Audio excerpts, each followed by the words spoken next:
Hey, you guys. I think I need to edit together like an opening for my live streams, like a 1980s TV theme opening. That way it's just not some generic countdown. I can never figure out what I want to play for an opening, so I end up being just a generic countdown. But I don't know. Maybe I'll edit myself an opening for um maybe I'll edit myself an opening for my live streams. How you all doing tonight? Let's see who's in the chat. Ooh, Sarah Baggins D. I'm on top of that, Rose. I almost made t-shirts that said that, but I haven't done it. Well, actually, I did, but then I didn't like the design, but it's one of my favorite movie quotes.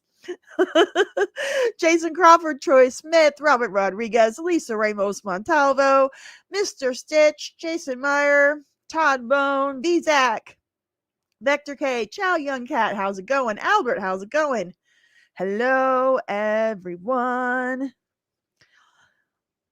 Oh no, Lisa, they canceled your interview. I'm sorry. I hope you find something else soon. That was really an odd time to have an interview, anyways, like at nighttime. It's 2 a.m. in the UK. Oh my goodness. Yeah, I guess I need to start having some live streams earlier in the day to accommodate y'all across the pond. I forget that there's different time zones across the world. Oh, my light just went out. Hello, light. I don't know what's wrong with that light. All right, that's okay. We still have the other one. West Michigan in the house. Yeah, I think I might use the HBO openings in a different way because I don't like use it for my opening, if that makes any sense. Like with it, like incorporated into it.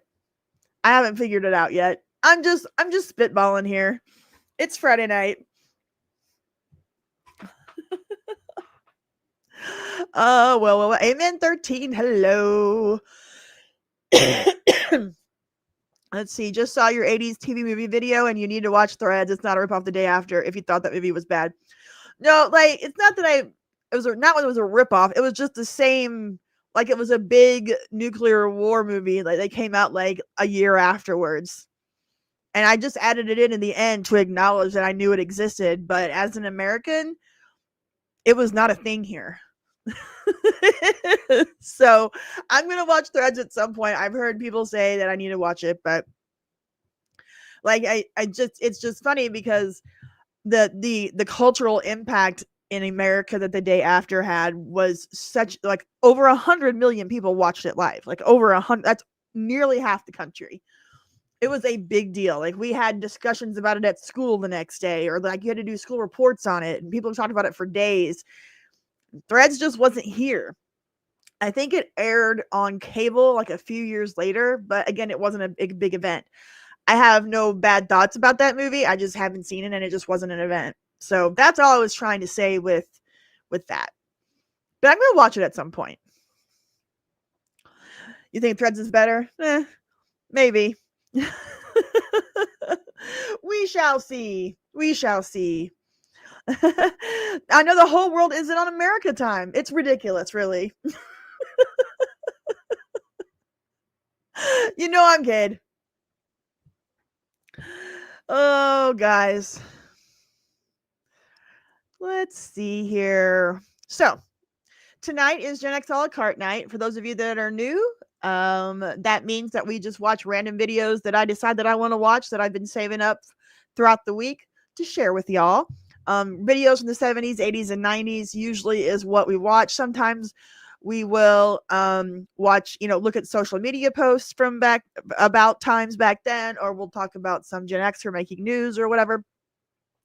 But tonight, I'm focusing on 80s television, and I know I've been getting a lot of comments on my videos that my channel is turning into like an 80s TV retrospective, and that was not really the intent when I first started. But people really seem to like my videos that when I talk about 1980s television, those are the ones that by far get the most views. I mean, I have some that have millions of views because it seems to be the most popular topic, and so I'm kind of leaned into that. It's one of my favorite things to talk about. I never meant for my channel to become all 80s television, but here we are. You've been watching the Thornbirds. I love the Thornbirds. I still have it on VHS. I think my box set might be right behind me. Would you like to see my box set of my VHS box set of the Thornbirds? So good. So good. So anyway, so tonight, this past week I stumbled across all of these videos from the 80s from different networks because okay, I'll get my box set here in a second. I stumbled across all of these different, like back in the 80s, the networks used to do these big events at the beginning of the TV season where the stars from all their shows would get together and do this big celebration of this is what we're going to have on TV this year. And I found some from NBC from like 84, 85, and 86, and they are just fantastic. And I wanted to watch them all with you guys. Let me get my Thornbirds real quick. Hold on. Let's see, where is it at? Surely I have it in here somewhere.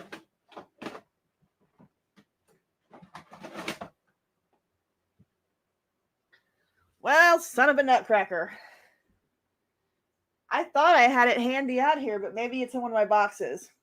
All right, I'll work on that while we're talking tonight and watching videos. I'll try to find it. If not, I'll have it next Friday. I still have the Thornbirds and VHS box set, and I have the BBC's Pride and Prejudice from 1995 with Colin Firth. I have that in a box set. And I have a Rocky box set of the first 5 Rocky movies as well. Those are my big VHS box sets that I still have. So, yes, the fall previews. That's what I'm talking about. All right. So we're going to watch that. But before we do that, there's this channel, this guy named Chris Haddings made these really neat montages of the top 40 songs on the Billboard charts for different months of, different years in the 80s. And I found his video for the top 40 songs on the Billboard Hot 100 chart for the week ending June 8th, 1985. So it'd be this week, 40 years ago. Sadie, hush. I don't know what she's barking at. Goodness. So we're going to start out with this guy's video so we can go through all of the songs that were big hits. And I'm really focusing on 1985 tonight because it was 40 years ago, which is ridiculous. 85 was like the first year I really remember, if that makes any sense. I was born in late 77. I turned 8 in November of 1985. But 85 is the year that just I remember it all the pop culture. So let's go over the top 40 hits that were, let's go over the songs that were in the top 40 this week, 40 years ago. Let me bring it up. All righty. Here we go.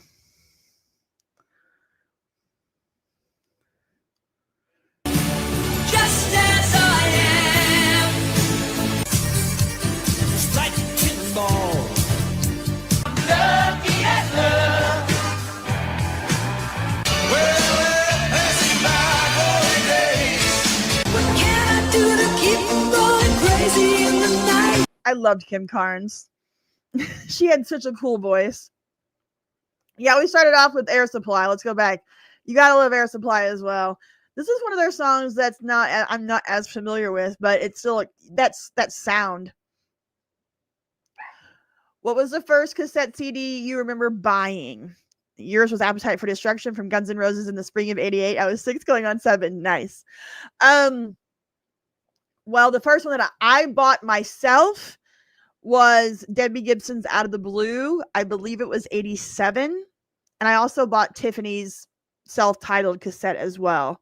Those are the two that I remember buying first. But I also had Def Leppard's Hysteria at some point. I think it was given to me as a birthday gift. I also had Appetite for Destruction. But I don't think I bought those. The first ones that I bought myself were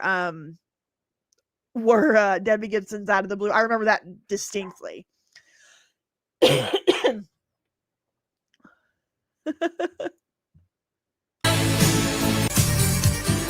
like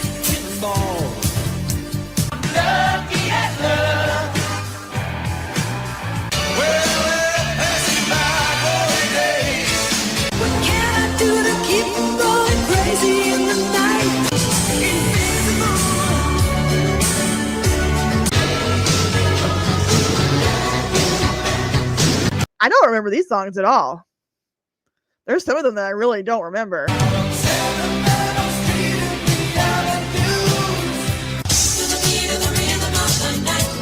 I know that one. Feel the beat in the rhythm of the night. Yes, they do. Shake your love and only in my dreams hold up well. And she wrote those songs herself. I love DeBarge. Feel the beat in the rhythm of the night. Sadie, hush, please. Every time you go away.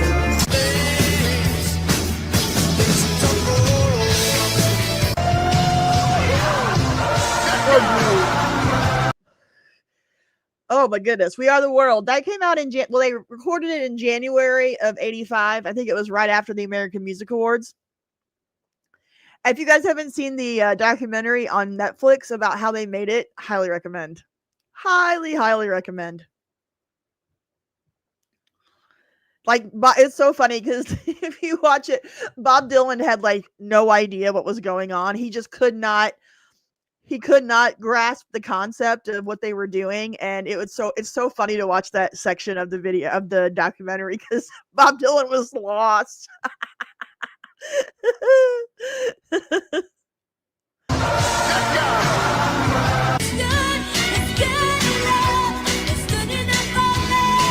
Oh yes.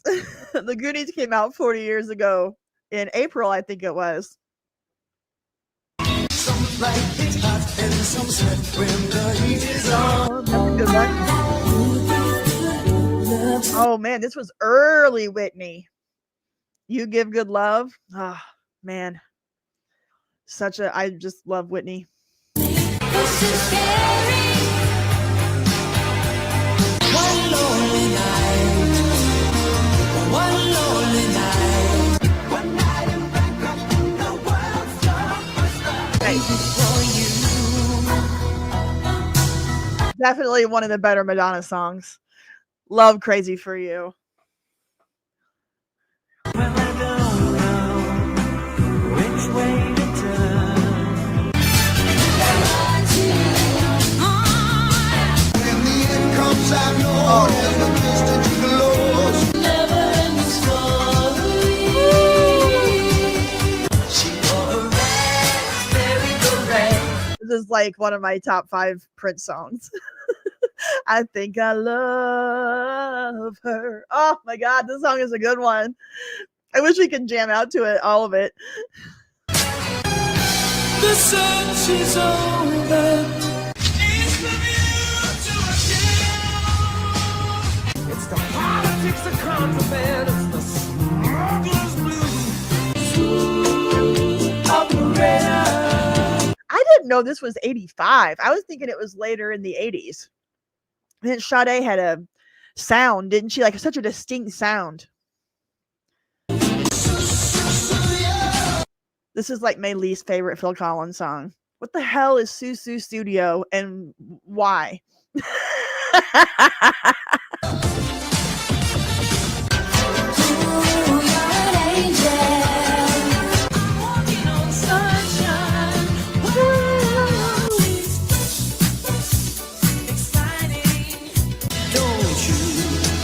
Oh yes.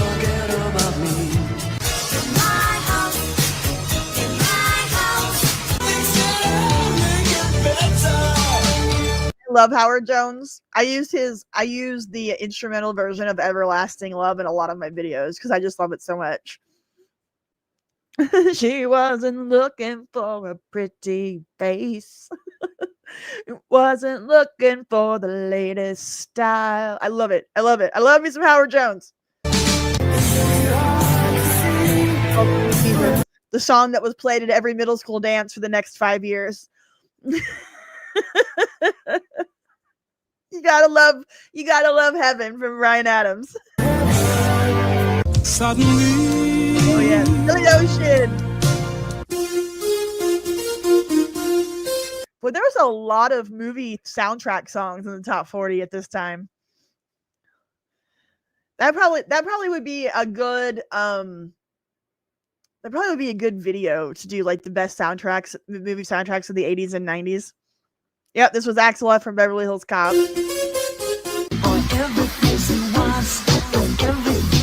Hold up. Hold that thought. Everything She Wants from Wham. Hold on.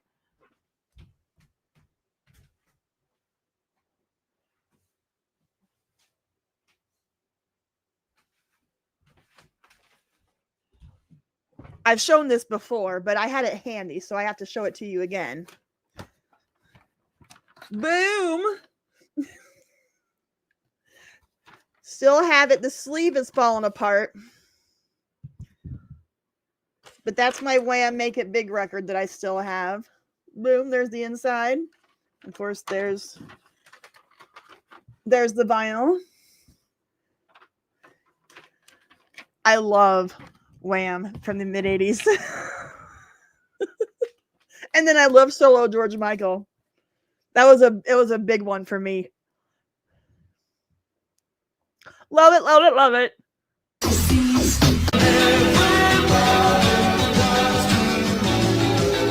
So the number one song 40 years ago this week was Tears for Fears, Everybody Wants to Rule the World. Interesting. Put my record back down there. Wham was dope. So there you go. Those are the top 40 songs from this week in June of 1985, 40 years ago. Holy moly. Ooh, I went to the dentist Thursday. Was it yesterday? Wednesday. One of these days, and had things adjusted, and I'm still trying to get used to it. So if I talk weird, I apologize. So anyway, check out this channel. It's Chris Haddings. He does a lot of these montages of the top 40 songs from each week. He had one here. Here's one from the week before. Let's do. These are the top 40 hits from June 1st of 85. Let's watch this one too. What can I do to keep from going crazy in the night? Every time you go away. We're gonna have a lot of the same ones, obviously. They're still gonna be on the charts, but not all.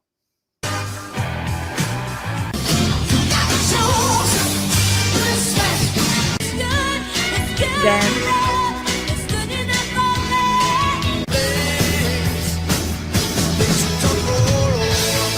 I don't remember that at all.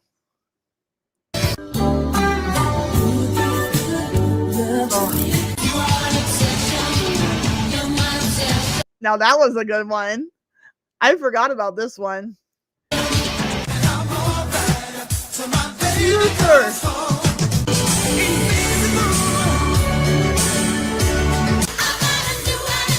Oh, I remember this one.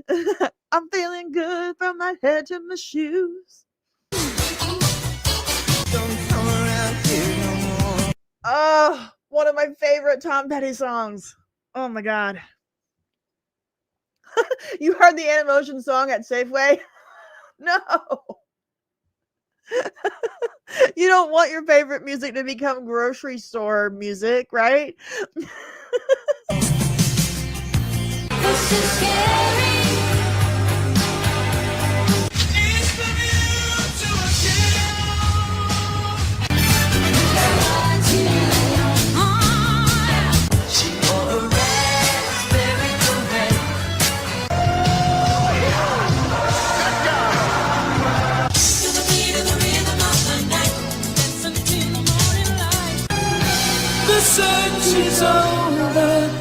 I wish they could play. I mean, he could play a little bit more of these songs. He's cutting them a little too short. But I get why he does it, just to avoid copyright.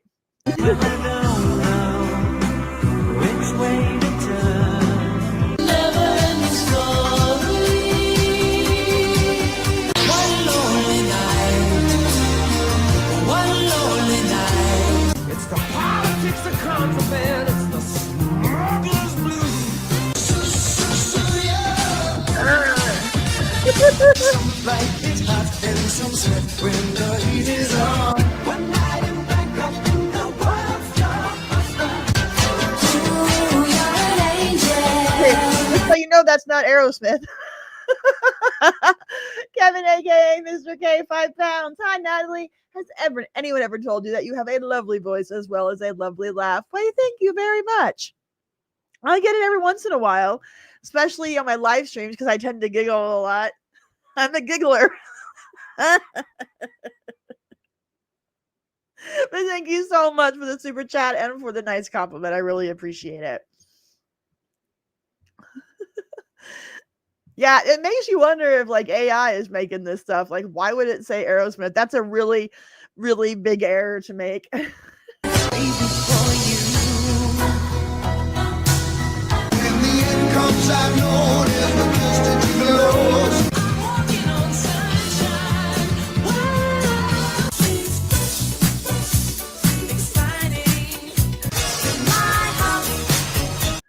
Well, hello, TJ. Welcome to the live stream. Glad you're hanging out with us tonight. It is pretty fun. We just have a good time and watch old videos, you know? I am so disillusioned by the current state of the world, and like I don't want to talk about it anymore. I don't want to look at it anymore. I just want to have fun with all stuff from 40 years ago.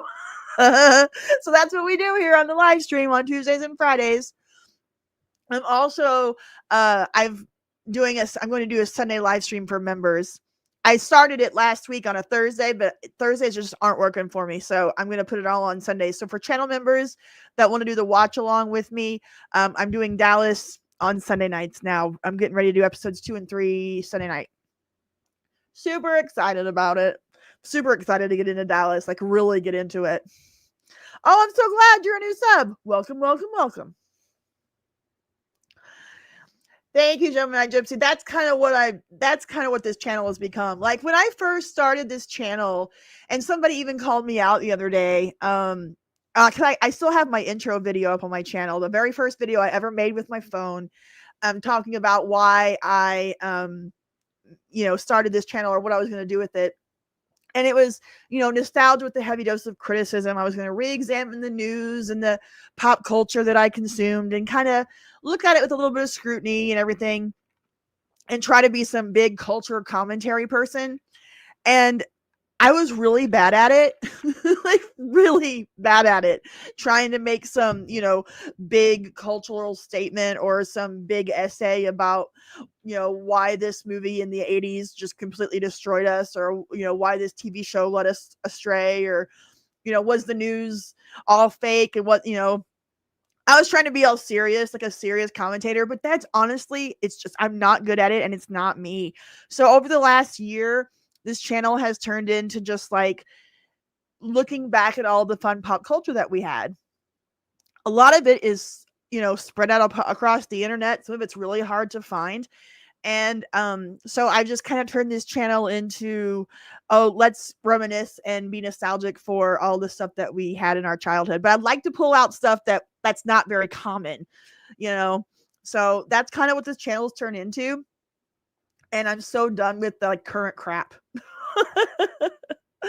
So there you have it, and there you are. Let's see. At least I have not watched Batfink yet. I'm sorry. It just hasn't been in my hasn't been on my radar at this time. I apologize. I know you bring it up during live streams, but I just haven't done it yet. Vizak, $2. Thank you so much. Requesting Selena's Only in My Dreams cover from the 80s. What? Okay, hold on. Let's finish up this video and then we're going to do that.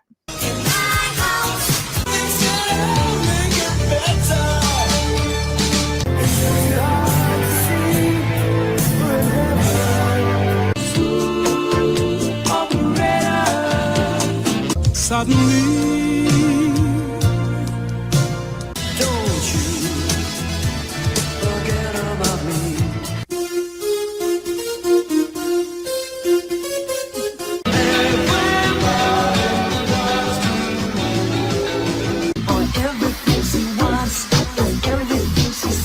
Oh, that was number one.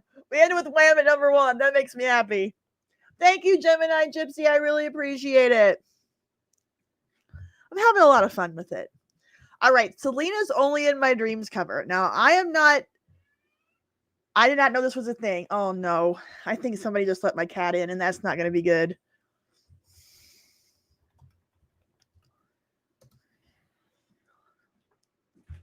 I didn't do it on purpose. Oh, Birdie's here. Wasn't gonna let me Okay. Well, the animals have just been all up in my business the last hour, and I'm trying to get them to be good and settled. I did not know Selena did an Only in My Dreams cover. I'm huge fan of Selena. Huge. I still have her CD, like the English CD that she put out right when she died.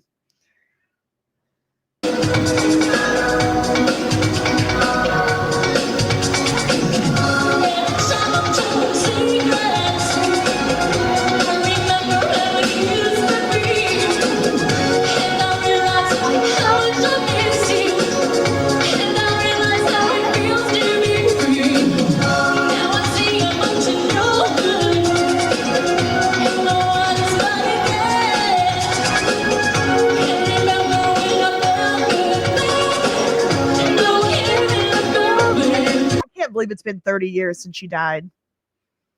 Can you? It just makes me so. Her murderer was luckily denied parole, thank God. But it just kills me. It just kills me that she was gone so soon. She had to. Oh, I loved her so much.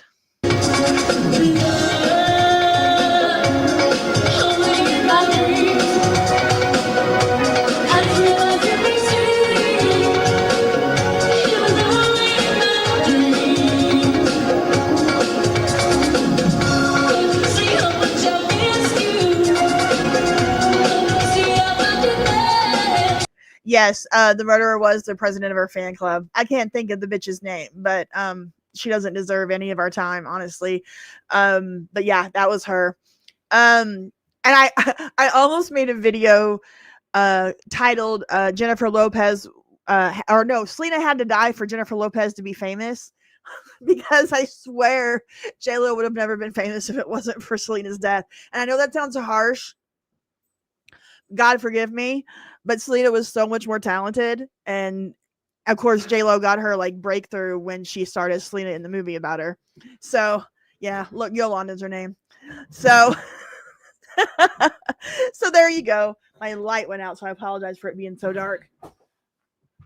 Probably because you talked about J-Lo. Well, we're talking about Selena. She's covering Debbie Gibson here for Only in My Dreams. Oh. And let me pull out this camera so you can be seen a little bit more. Way over here. I feel like I'm sitting on top of you. I know. That's why I want to pull out and get a wider shot. I'm not gonna be staying super long. Okay, well that's all right. Ooh, there you are. That's about as far wide as I can get it.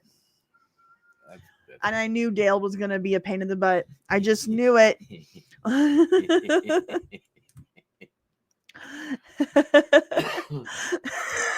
Right? Comparing Jennifer Lopez and Selena feels like comparing apples and pears. You were not wrong. But I'm just saying that Selena would have filled that part of the market with really good stuff, and then Jennifer Lopez would have never gotten a record deal. All right, I'm gonna have to take care of Dale. This is not. I'm sorry. That's all right. It's my fault. It is your fault. You have got to leave the cat outside during the live streams. No, I'm not married. If you're whoever's asking, I'm not married. All right, more Selena, Only in My Dreams.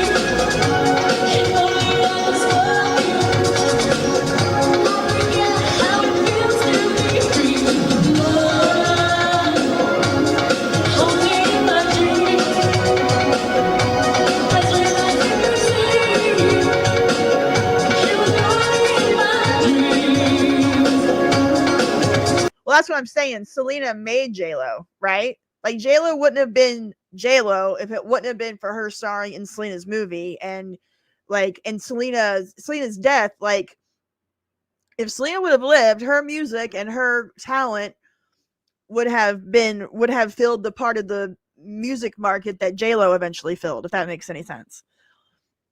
Yeah, Selena would be 53 this year. I mean, I'm just being real, guys.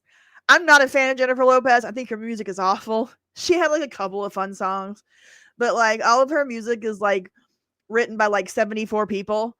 And it's just not good. Her movies are terrible. Like I would have like Selena would have been infinitely better. It is what it is.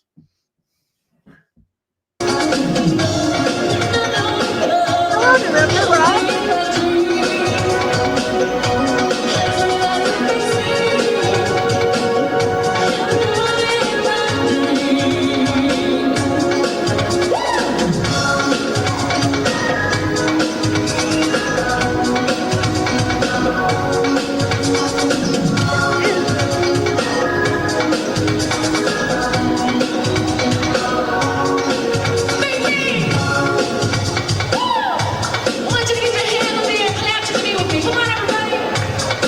I completely agree, Melissa. Our generation is ready to have fun and just live life. So tired of the division of politics, cancel culture. It's stressful.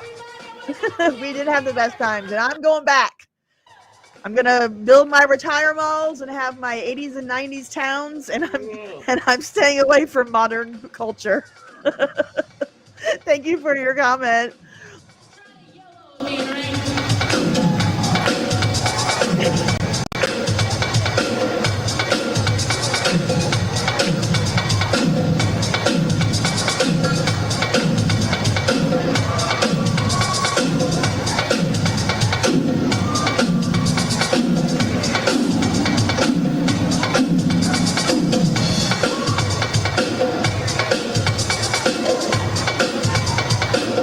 I wonder where she was performing this at.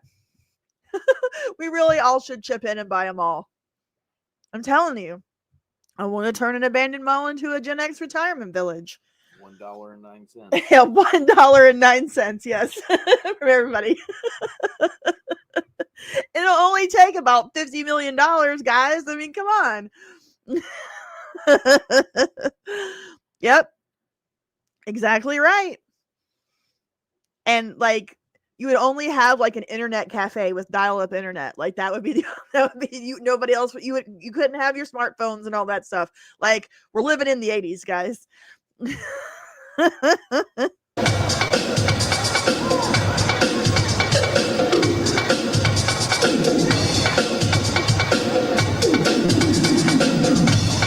Brian. Yes, and payphone.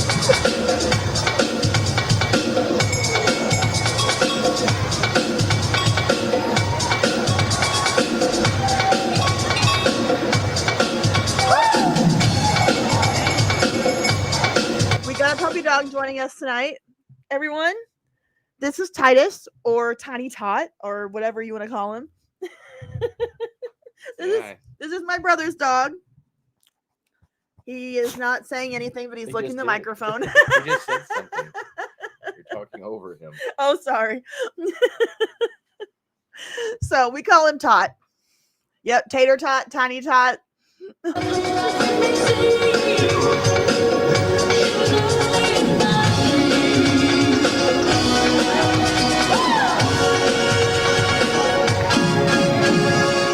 Oh, what a great super chat request. Thank you so very much. I could watch Selena stuff all day long. All day long. Yeah, Titus is a cutie. Brian says he means this as a compliment. Your brother could pass for Quint from Jaws. Hey, I mean that's you ever watch Jaws? Yeah. I think so. Yeah, you're not wrong. You're not wrong. I've killed a couple of sharks. Nice. Thank you, Vizak. Oh man, I might have to take out my bottom denture. Oh man, I'm trying. Woo. Let's see here. Okay. Up next. So, hold on.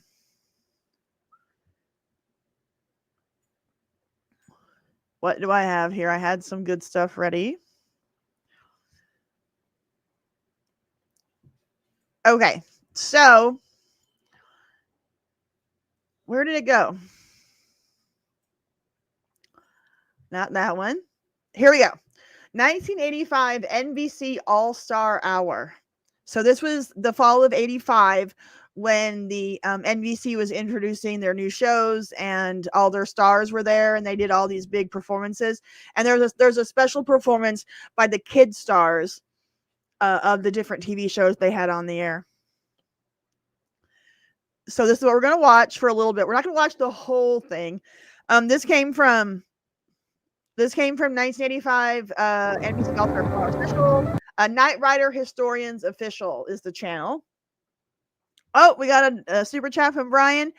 Can you play some 25K pyramid bonus rounds? Definitely. I want to watch this and then I will do some of that, okay? Thank you so much, Brian. All right. So this is what the TV networks used to do to celebrate their programming and introduce their programming every year.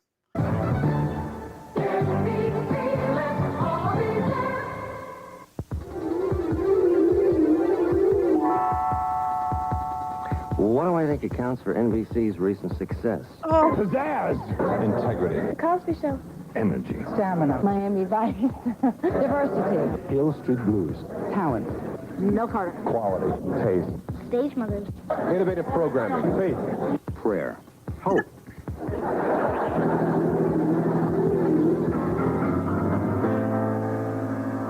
We're feeling good from our tickets to our shoes. Know where we're going, and we know what to do. We tidied up our point of view. We got our new attitude.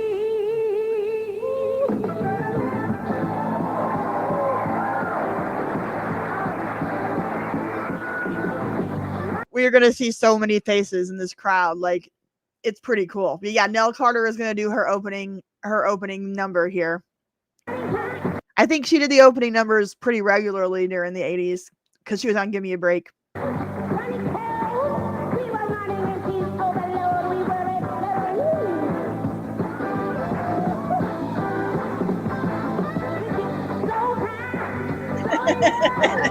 Right.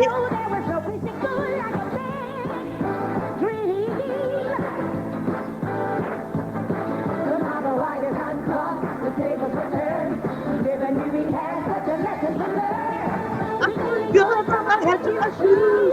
Know where we're going and we know what to do. We tied it up our point of view. We got a new attitude. Aha! Come on, put your hands together. Yeah. Now that's the new attitude. Hello, Good evening, and welcome to the third annual NBC. Are you going to be okay? Oh, it's like I'm falling asleep all the time. I know. I noticed that. We cannot have sleepy time right now. I need some energy. I guess I better go. Well, I'm glad you. Thanks for stopping I by. I mean, have you smoked a ton of weed or really? No, just my shoulder's been hurting me, Oh. and I think I got up 3 times to pee last night. Oh, that happens. Um, That happens. So there's All all right. that. All right. Dale's gonna be a pain in the butt. I'll kick him out. All right. I got him Okay. some food. Well, but there's more to it than that. All right. You're undisciplined. NBC Yes. All-Star Hour. An evening of music, fun, and surprises. Join your favorite stars as they welcome the new shows and their casts to the NBC family as we celebrate the beginning of a bright new television season. we're feeling good from our head to our shoes. Now, I think I can let this play and not get in trouble. I'm going to let it play for a couple minutes. I'm going to go take care of my cat and turn some lights on in here because it's so dark and fix my teeth. I'll be right back. You guys enjoy this for a minute, okay? Titus. Yeah, puppy dog. He should host it. All right. Enjoy this for a couple minutes. I'll be right back, guys. Know where we're going and we know what to do. We tied it up our point of view. We got a new attitude. We're in control. Our worries are few. We'll keep our thoughts like we never knew. We got a new attitude.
Don Johnson. Hello, I'm Philip Michael Thomas. And we're here to celebrate. That's why NBC is throwing this great party here in beautiful downtown Burbank. Last season was NBC's most successful season in 10 years. And we're very, very happy to have been a very important part of that.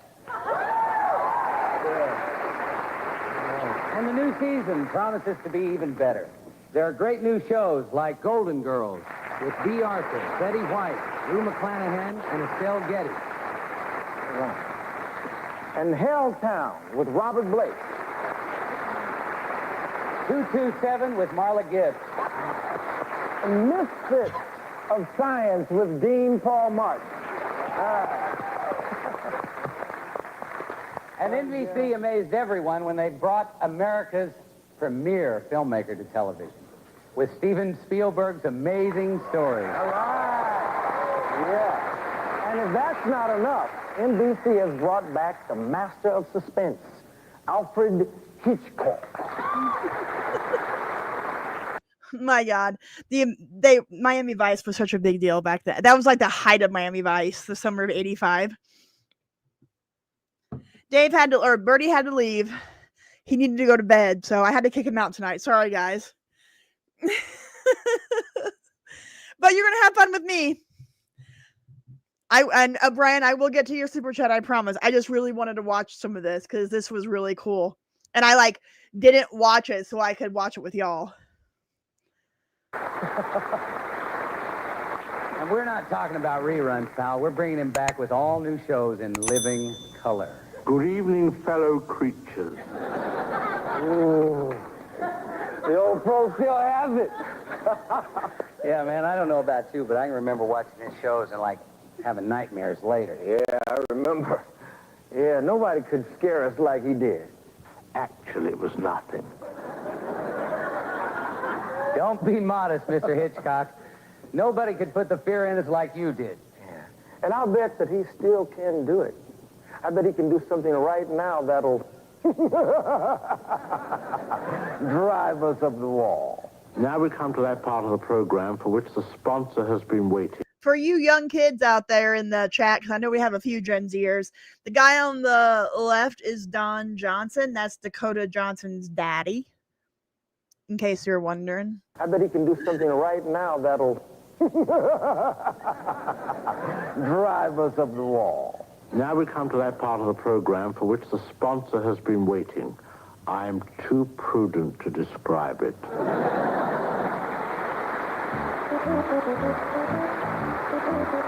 NBC All-Star Hour will return with Bill.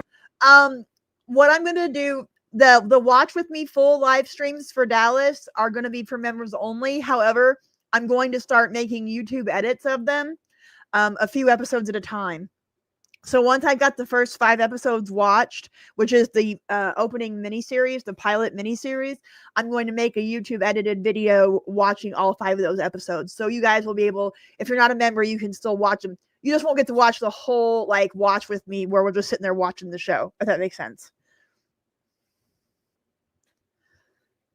Cosby, Michael J. Fox, and Marla Gibbs.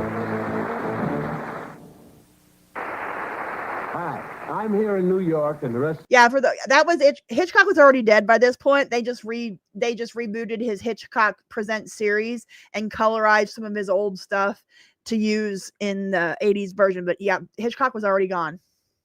The cast is in Burbank, and I am ready for the big number that we're going to do together. Bill, you can't do the number.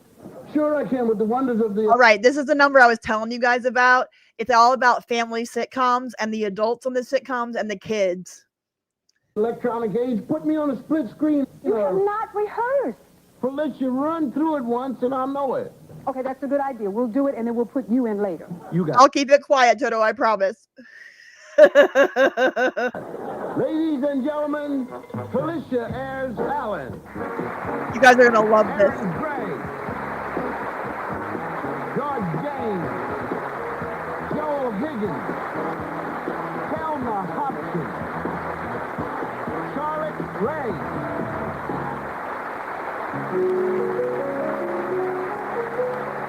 I don't cancel here on this channel, William, just so you know. I do not care about what happened outside of their 80s TV shows that we're talking about. Otherwise, we would never get to talk about anything from Hollywood in the 80s and 90s or ever. What do we have in common? What do the six of us share? Besides being seen on your living room screen half an hour a week on the air. The other family sitcom. Those shows full of family fun. The shows where most of the rest of the cast Is under 21. Wait till you see this, guys. I'm so excited. We're dealing with children. You think that with children, the manners is what we need. But we know children. We understand children. Together we're one. Good for you, Allison. I did not know that.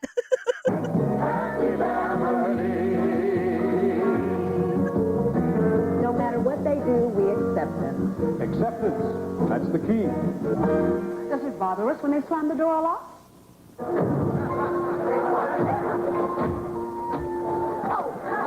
No. When they consume a lot? No. When they show off a lot? No. Goof off in their room a lot? Carry on a lot? Moan and groan a lot? Fool around a lot. Use the phone a lot.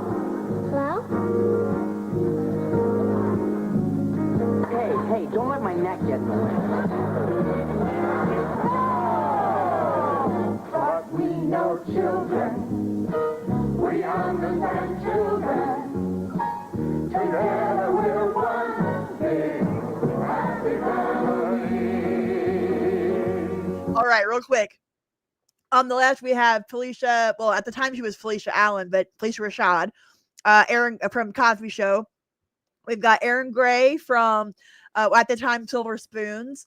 We got George Gaines from Punky Brewster. Charlotte Ray from Charlotte. Was that her name? From Family Ties. We have Thelma Hopkins from. Well, eventually she at that time she was on Give Me a Break. And then we have Joel Higgins here on the end from Silver Spoons. That's it. Come on, we don't have to take this. All right, here comes all the kid stars. Here comes all the Gen Xers. You guys are going to love this. We outnumber them. Yeah, we outnumber them, man. Let's get it together. Grown-ups. We're dealing with grown-ups. You think that we're grown-ups. We're managing what we need. But we know grown-ups. We understand grown-ups. All right, real quick. We have on the left, we have she's Margot on Punky Brewster. I can't remember her name. Amy something, I believe. We got Soleil Moon Frye here in the middle, Punky Brewster. We have Keisha Knight Pulliam from Cosby Show. We have Cherry from Punky. We have Alan from Punky. We have Joey Lawrence from Give Me a Break. We have Malcolm Jamal Warner from The Cosby Show. And, who played Vanessa? What was her name?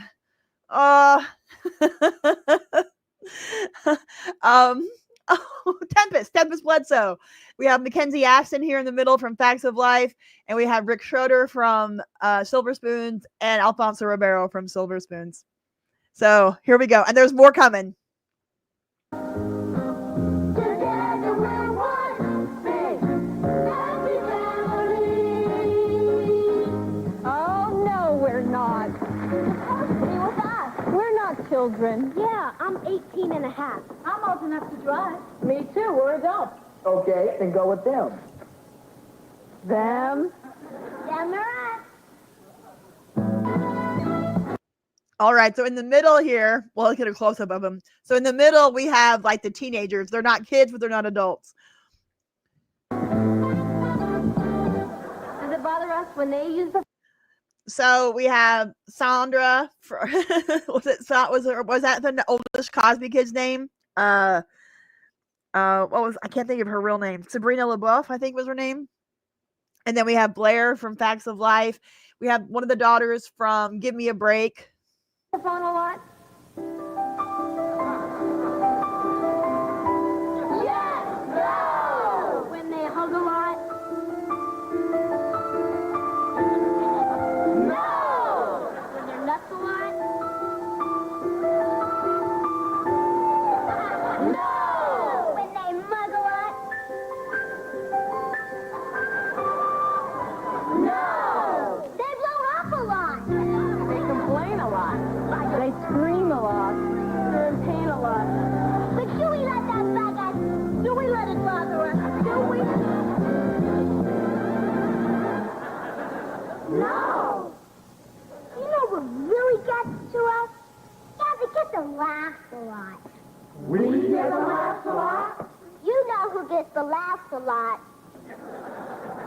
That's my kid. Children grown up, we're dealing with children grown up. We think that we're children, bananas is what we think. But we know children grown up. Mrs. Garrett wasn't the dean of the private high school. She was the house mother. She lived in the housing, like in the dorms with the girls. She was the house mother. In the first season, there was a guy on there that was the actual dean when they had the whole different cast. But yeah, she wasn't the dean. I know way too much about the Facts of Life.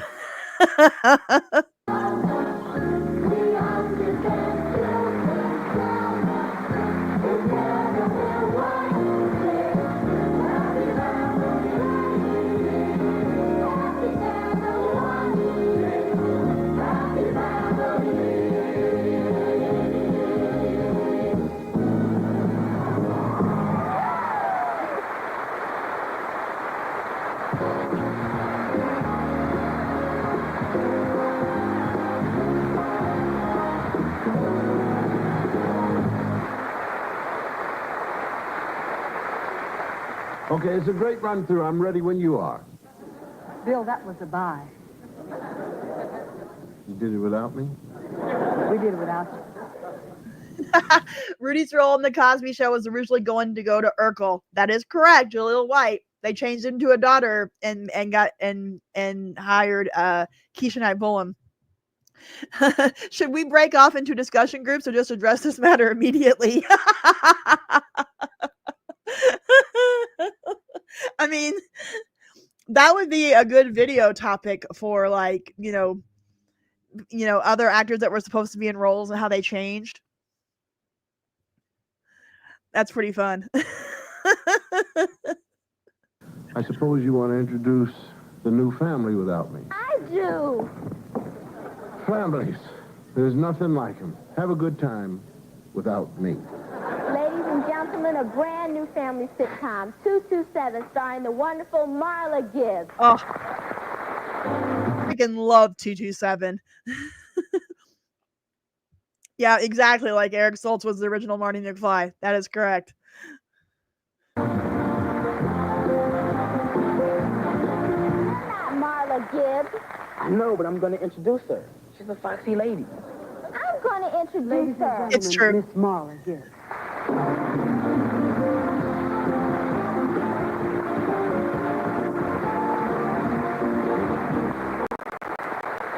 Chatto's TV Guide Fall Preview for 85. That's not a bad idea. I'll pull that up here in a minute.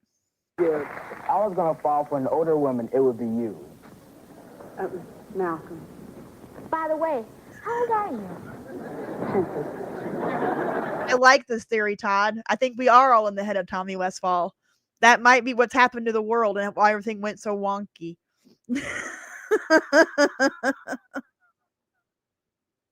I want to answer Tempest.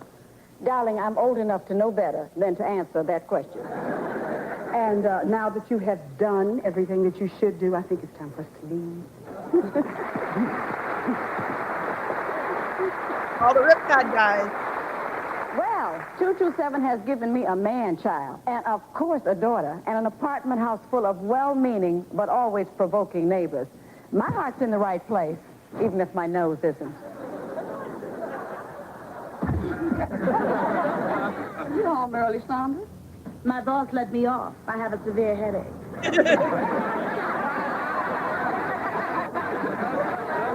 Sandra, that theatrical agency you work for, do you see many celebrities? I'm the receptionist. I see them all. And they see all of her. Excuse me. My headache seems to be getting worse. You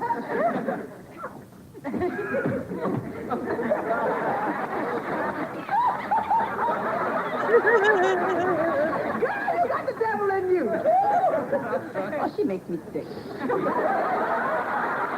She sure loves to flaunt it. Yes, that's Olivia from Sesame Street. Was that her name? Yeah, she was on Sesame Street. Who played on 227? Was her character's name was Rose? Maybe. Hold on. I need to get confirmation. Yeah, she played Rose. Her name was Elena Reed Hall. And she was Olivia Robinson on Sesame Street, Gordon's younger sister. So obviously not her, but go back. This fine lady right here on the left. See all of her. Excuse me. My headache seems to be getting worse. You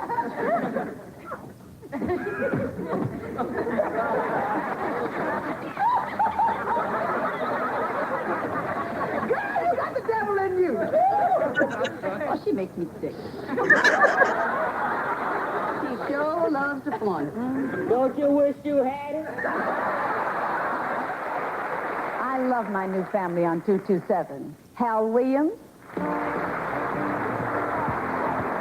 Regina King, and my friend Elena Reed,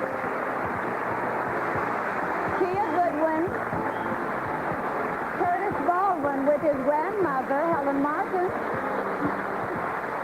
and of course my favorite enemy, Jackée Harris.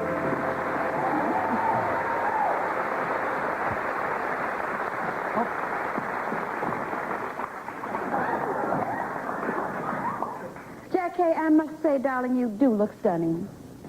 But I'd be careful with those midnight snacks, darling. The camera puts 10 pounds on you. Well, the camera knows exactly where to put my 10 pounds. Welcome to 227.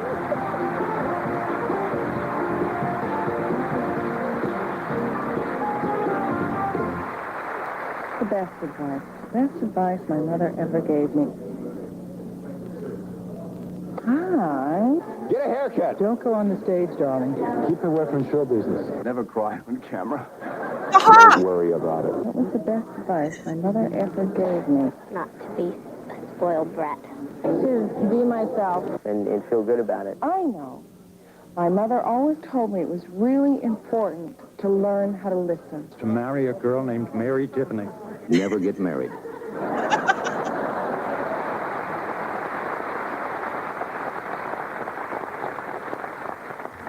Oh, hi. Hi, David. I know. I'm so glad you're here. You look bothered. I don't want to bother you, but you know Joey Lawrence, the little boy on my show? Sure. Well, poor child, he would just love to have your autograph on one of your pictures. Oh, no, it's great, but I mean, I don't carry an autograph. The sequins on that dress are going to absolutely kill the cameras. Everywhere I Really? go. Well, I do. Here. Oh, Baby, I just happen to have one. Here's the pen. Use my bag. all right. Here, baby. Okay, I got it. Okay, to Joey. How do you spell Joey? N-E-L-L. Joey.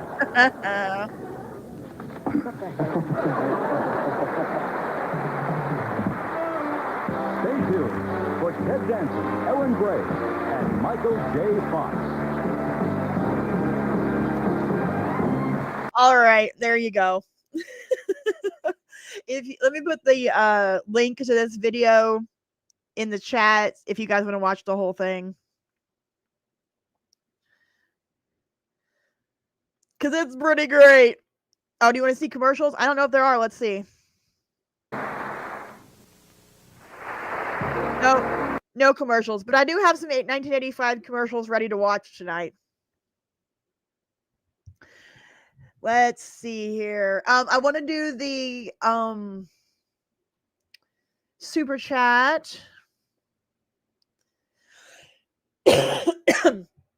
from Brian. Let's play some $25,000 pyramid bonus rounds.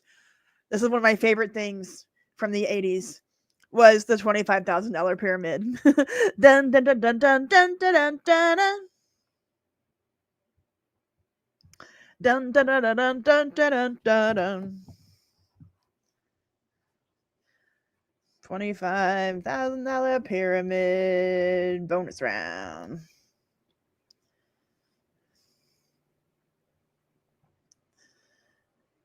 Alrighty.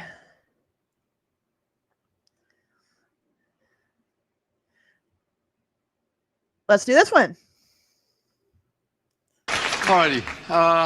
$750, as I was mentioning, is the high water mark here. You got to match it or beat it in order to come back. $10,000 is at stake. If you win that, Patrick, it's a grand total of $13,400. Boy, what a whale of a time you had. Where are you going? Is it Mexico, Puerto Vallarta? Well, I go a long way. All right, let's do it for $10,000. Here is your first subject. Go. Hula hoops, mini skirts. Any watch, a clock, a metronome. Things with hands, things a that tick, metronome. things that keep time. Your 25th wedding. Anniversaries, things you celebrate. Your many keys. Things in your pocket, things you keep on a chain, things you keep on a ring, things you... Ooh. Oh, God. Your loving heart. Things that beat, things that tremble, things that Your excited pound, heart. things that pound, things that patter, things that beat. Your full veins. Things that beat, things that pulse. Your excited Things heart. that pulse, Pass it, things please. that- Next, please. Throb. Things Yes. that throb. Oh, you got it. A police station. An army platoon. Things with stripes, things with uniformed men, things with men in uniform, things with a naval officers. ship. Yeah! Oh, wow.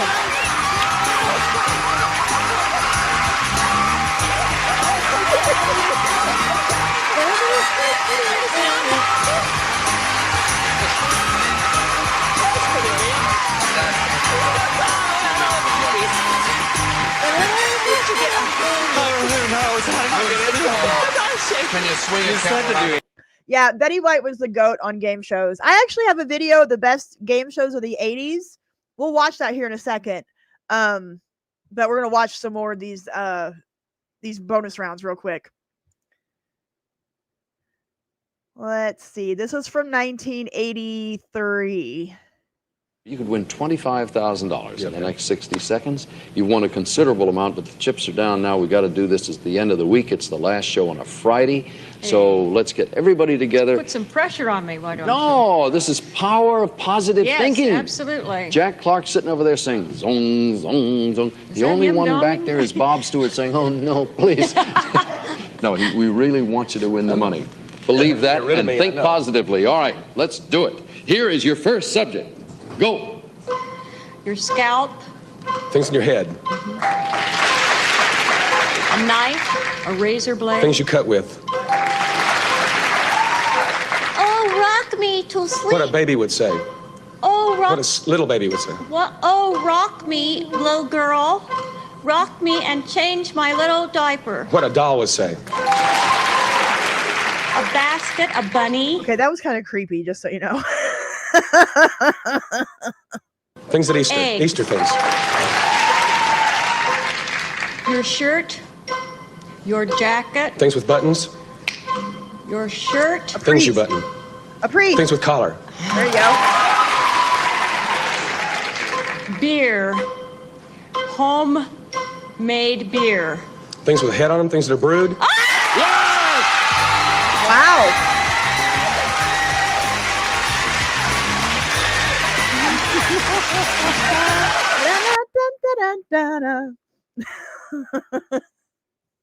All right, yeah. Betty was amazing. So we'll watch some Betty bonus rounds and then we'll watch my 80s game show video.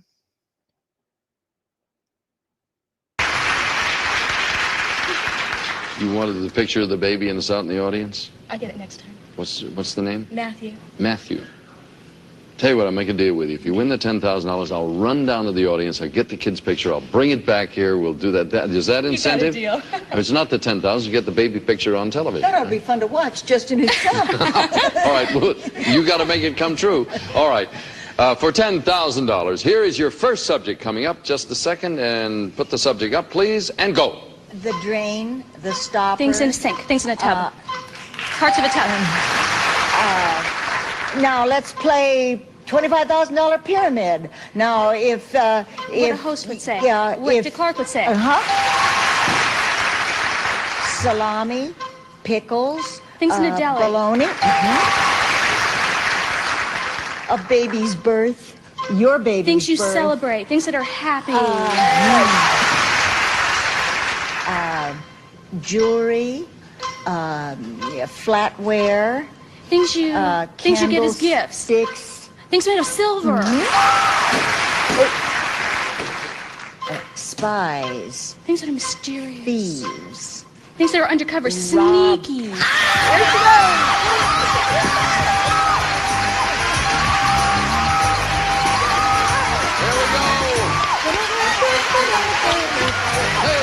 Picture. I figure he brought it. Oh, you can come over here. Why don't you sit here? Did they give you the baby picture? No, they didn't give me the Why, David, what I'm saying to you all through that is go get the... Okay. Oh, I remember Liars Club. You guys remember Liars Club? We'll watch a little bit of that and then we'll watch my video. Liars Club. I used to watch that when I was super little. This was when this was an episode with Betty White and her husband Alan Ludden.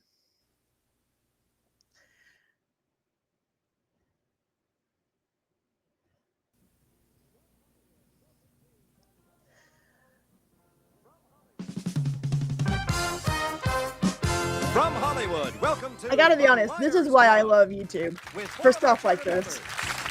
Larry Hovis, Peter Haskell, Betty White, and Buddy Hackett. And now, let's meet the president of the Liars Club, Alan Ludden. So this was Betty White's husband, Alan Ludden. And they were married, I think, for about 10 or 15 years before he died in like 1981.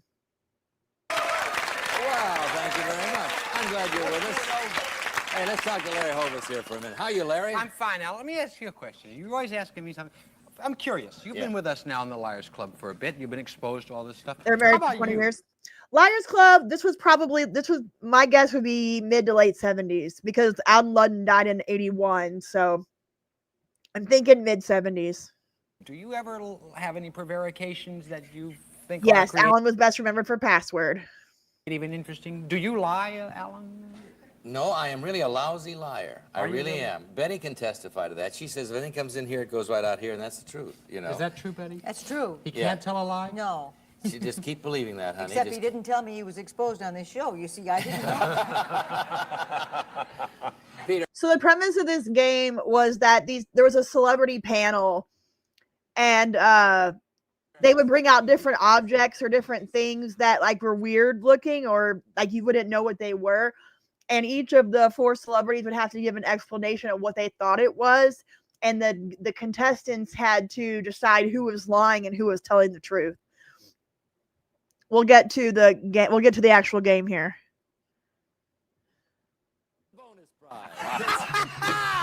It's Rosemark Silver's complete $1,000 hostess serving selection in heavy silver plate, featuring a coffee service, punch bowl set, champagne Nice. cooler, and a large serving tray with matching chip and dip tray, all furnished by the Rosemark Silver Manufacturing Company. And now, back to Alan Ludden. Bill, I thought you'd never make it. Incidentally, all of the objects here have been authenticated by an independent research operation, and you remember that I am with you. I have no idea what any of these objects are or what I'm saying, so let's just move right along. Here we go. The odds are 1 to 1. We start with Larry Hovis. What is that, Larry? A quick impression of Alan Ludden. What this is called the Never Leak injector, and it's old, and it was used for bicycles at one time. And the way it worked is this. This went on the valve of your bicycle tire, and this hooked up to the pump. And then you open this up, and you put a mixture of baking powder or baking soda, I'm not sure which of those, but one of those, and water in here, and you made like a paste in here. Then you closed it up. Then, as you pumped the air into your tire, it forced this paste up into the tire, which would seal the hole and make that tire puncture-proof, much like the sealants they use today. It's called the Never Leak injector. Baking powder? It's baking powder or And soda. then you cut open the tire and eat it, right? I suppose you could. Nice. That's what it is. What do you say, Peter? Oh, I look at this and it brings a lump to my heart, to my Your throat. throat. It's whatever. It's, You're talking my like heart I comes did. into my throat. What this is I love Kodak's Tattletales. Tattletales is one of my favorites as well. first home film processor. We'll see if my pictures are finally ready. Right. And what you did was this end, the little valve down in here, was hooked up to chemicals being forced in through the base, up, and then out through the exhaust hose. You drop the film in there. You close this up. This was mounted in a sink. And 20 minutes later, pictures. I see. Betty, what do you say? He's lying. I say it's going to be very hard to describe because my microphone won't stay on. However, one-handedly, I will tell you. Thank you. Oh, That's all right, let us. fellas. I can handle it. No, it won't. Oh, It we really won't do No, that. it just Don't won't. get carried away here. Like All sending right. a rabbit out for Robbing lettuce. this train. It will now. Thank you. Okay. Very good with his hands. Very quick. And now, this is a gold smelter. It's a gold smelter that hooks up to a heat jet here, and then the gas goes in there, and you light it down here, and it's for removing the gold from dental fillings and things like that. It gets melted down. They take the filling out, and then it's melted down so that it can be used again. It's a very old one, but it's a dental gold smelter. And but I don't think that's right at all. Au contraire. okay. It's a ball washer and rejuvenator. Like you got your old balls, you put them in there, and they have to be Dunlops because the Dunlops are smaller than the Titleist. You understand? The English balls are smaller, and you put Always them. said that. You put them in there. You put that on. You put your grommet inside. That's the outside covering. It fills in the cuts and stuff, and it puts through a solution. And the solution under pressure just fills in the cuts of the ball, and then the paint goes in afterward, and it gets repainted and stays in there for a little while, and some heat goes through, and then you take them out, and your balls are as good as new. Okay. All right. That's the English ball. That's the English ball. Very pretty. I have just let go about 15 different remarks, all of which I have discarded. Now let's review these quickly. Larry said it's a never leak injector. Peter says it's a Kodak home film processor, an old one. Betty says it's a gold smelter. And Buddy says it's a golf ball washer and rejuvenator. Oh, you got. What do you say, Dorothy? Who do you believe? I'll bet 20 on Peter. You believe that about the film? Who do you Sure do. believe, Betty Lou? I'll bet 20 on Larry. Really? And who do you believe, Ann? I'll bet 20 on Peter. Okay, Betty and Buddy didn't get a vote. Not a vote. But what? Okay, but Buddy, now tell us the truth, Bill Berry. What's the truth? What is The it? item comes to us from John Dabrowski of Millville, New Jersey. I know him. Did you? Did you know that he had a never leak injector? Larry! Larry was right and Betty was A never leak So did I. injector. I was on that. Very good. So that was Liars Club. Now, we're going to watch my video about 1980s game shows. And get into the 80s. Because I was too little for the 70s game shows. Like, I watched them later when they were on in syndication, but I was a connoisseur of 1980s game shows. So here's my video. Stop it, a Mexican cruise. What's the difference? It is Michael. For tic-tac-toe and $201,950. Name her. Joan of Arc. Yes, for tic-tac-toe. Yes. 1, 6. Yes. 9, 14. You want to save some time there? You. Suspense. $21,500. piano playing. Things you practice. TV game shows in the 1980s just hit different. There were cheesy sets and tech, hilarious hairstyles and fashion, the extremely wide and interesting array of prizes, and of course the legendary hosts. And that's why I've made a list of my favorites. No, the best 1980s TV game shows. This has nothing to do with ratings or if the show ran for a ton of seasons. This is all about what I loved as a kid and considered the best TV game shows that the 1980s had to offer. Some of these... Yeah, the first guy was Michael Larson. I actually did a whole video about him and his winning on Press Your Luck. Definitely we should watch that at some point too. I just watched the movie they made about him. I think it's called The Luckiest Guy in America or something like that, and it was awful. It was absolutely terrible. I was so disappointed. Had earlier versions that ran in the 1950s, 60s, or 70s. Others had later versions that ran in the 90s and 2000s. And there are also games on this list that are still on the air to this day. But for this top 25, we are talking specifically about the versions of each game that ran in the 1980s, or mostly in the 80s. If it started in 78 and ran through 1983, it qualifies. But if it's like Match Game and started in 1973 and ended in 81, no deal. Not eligible for this list. So, now that you know the rules, let's get into it. I'm excited to hear what you guys have to say about my choices. Before we get to the top 25, I've got to bring out my honorable mentions. Name That Tune and Face the Music. The first daily version of the $100,000 Name That Tune popped up in the mid-80s for one season with host Jim Lang, and even though the bid-a-note round is iconic, this show didn't crack my top 25 list because as a kid, I didn't know any of the songs, and it was no fun for me to play as a viewer. No matter how many notes they gave, the song catalog used was mostly tunes from before 1980, so little 8-year-old me just couldn't name that tune, no matter what. I will say, and the reboot that they did of Name That Tune a few years back, like, I was all in it. Like, I couldn't get anything wrong, because it was all, like, 80s and 90s music. So I could name those tunes in, like, one note. But the old version, I didn't know any of them. What? The same goes for Face the Music. Sure, it was hosted by Tarzan, but it was just too much of an adult show for little 3-year-old me to enjoy. Still, I wanted to mention these shows because they're fun to watch in hindsight, and they're both memorable 80s game shows that were pretty great in their own way. Number 25, Tic-Tac-Toe. Based on the simple kids game Tic-Tac-Toe, contestants on Tic-Tac-Dough answered questions in various categories to put up their X or O on the board. Produced by Barry and Enright, the 80s version began as a CBS network game show before a shift into syndication. It ran from 1978 to 1986, and for most of its run, it was hosted by Wink Martindale. Tic-Tac-Dough was the first game show to use computerized graphics, which automatically earns it a spot on my 80s best of list. The game board was made up of 9 Apple II systems, connected to individual computer monitors to represent each game screen, all linked to a central Altair 8800 computer, which displayed the categories, X's and O's, bonus game numbers and amounts, and of course, the dreaded dragon. Yeah, like this was the first one that had all the screens and computers. Before this game show, everything was like the manual boards, and they used paper and pen, and like all of their stuff was like it was like, I guess you would call it like practical effects more. That dragon, right?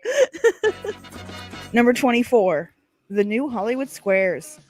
Sticking with the Tic-Tac-Toe theme, and this time we have 1980s celebrities. From 1986 to 1989, the New Hollywood Squares had a syndication run with John Davidson as host. There was also Shadoe Stevens as the announcer, Jim J. Bullock in the upper left-hand corner, and Joan Rivers as the center square. Number 23, The Joker's Wild. Trivia questions plus a slot machine game board equals The Joker's Wild, the game where knowledge is king and Lady Luck is queen. Originally popular with a network run in the early 70s, a syndicated version of The Joker's Wild from Barry and Enright ran from 1977 to 1986. It was created and originally hosted by Jack Barry, who was involved in the famous 1950s quiz show scandals. When Barry died in 1984, the final 2 seasons of that syndicated run was hosted by Bill Cullen. And yes, when it was rebooted in 2017, The Joker's Wild was hosted by Snoop Dogg. It's true. Number 22, the new Newlywed Game. There have been many different versions of the Newlywed Game since its TV debut in 1966. But for this list, we are talking about the extremely yellow new Newlywed Game, produced by Chuck Barris Industries, that ran in syndication. Extremely yellow.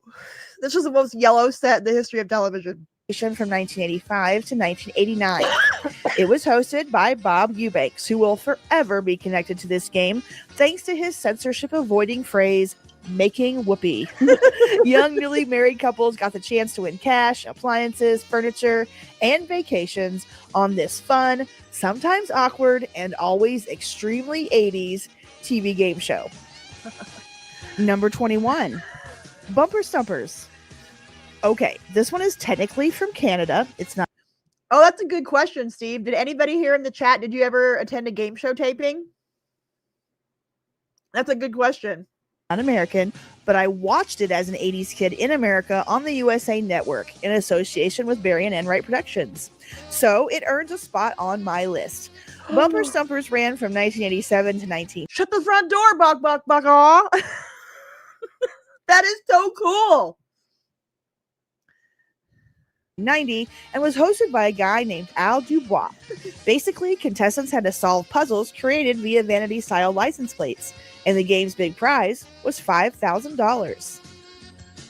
Number 20, Card Sharks.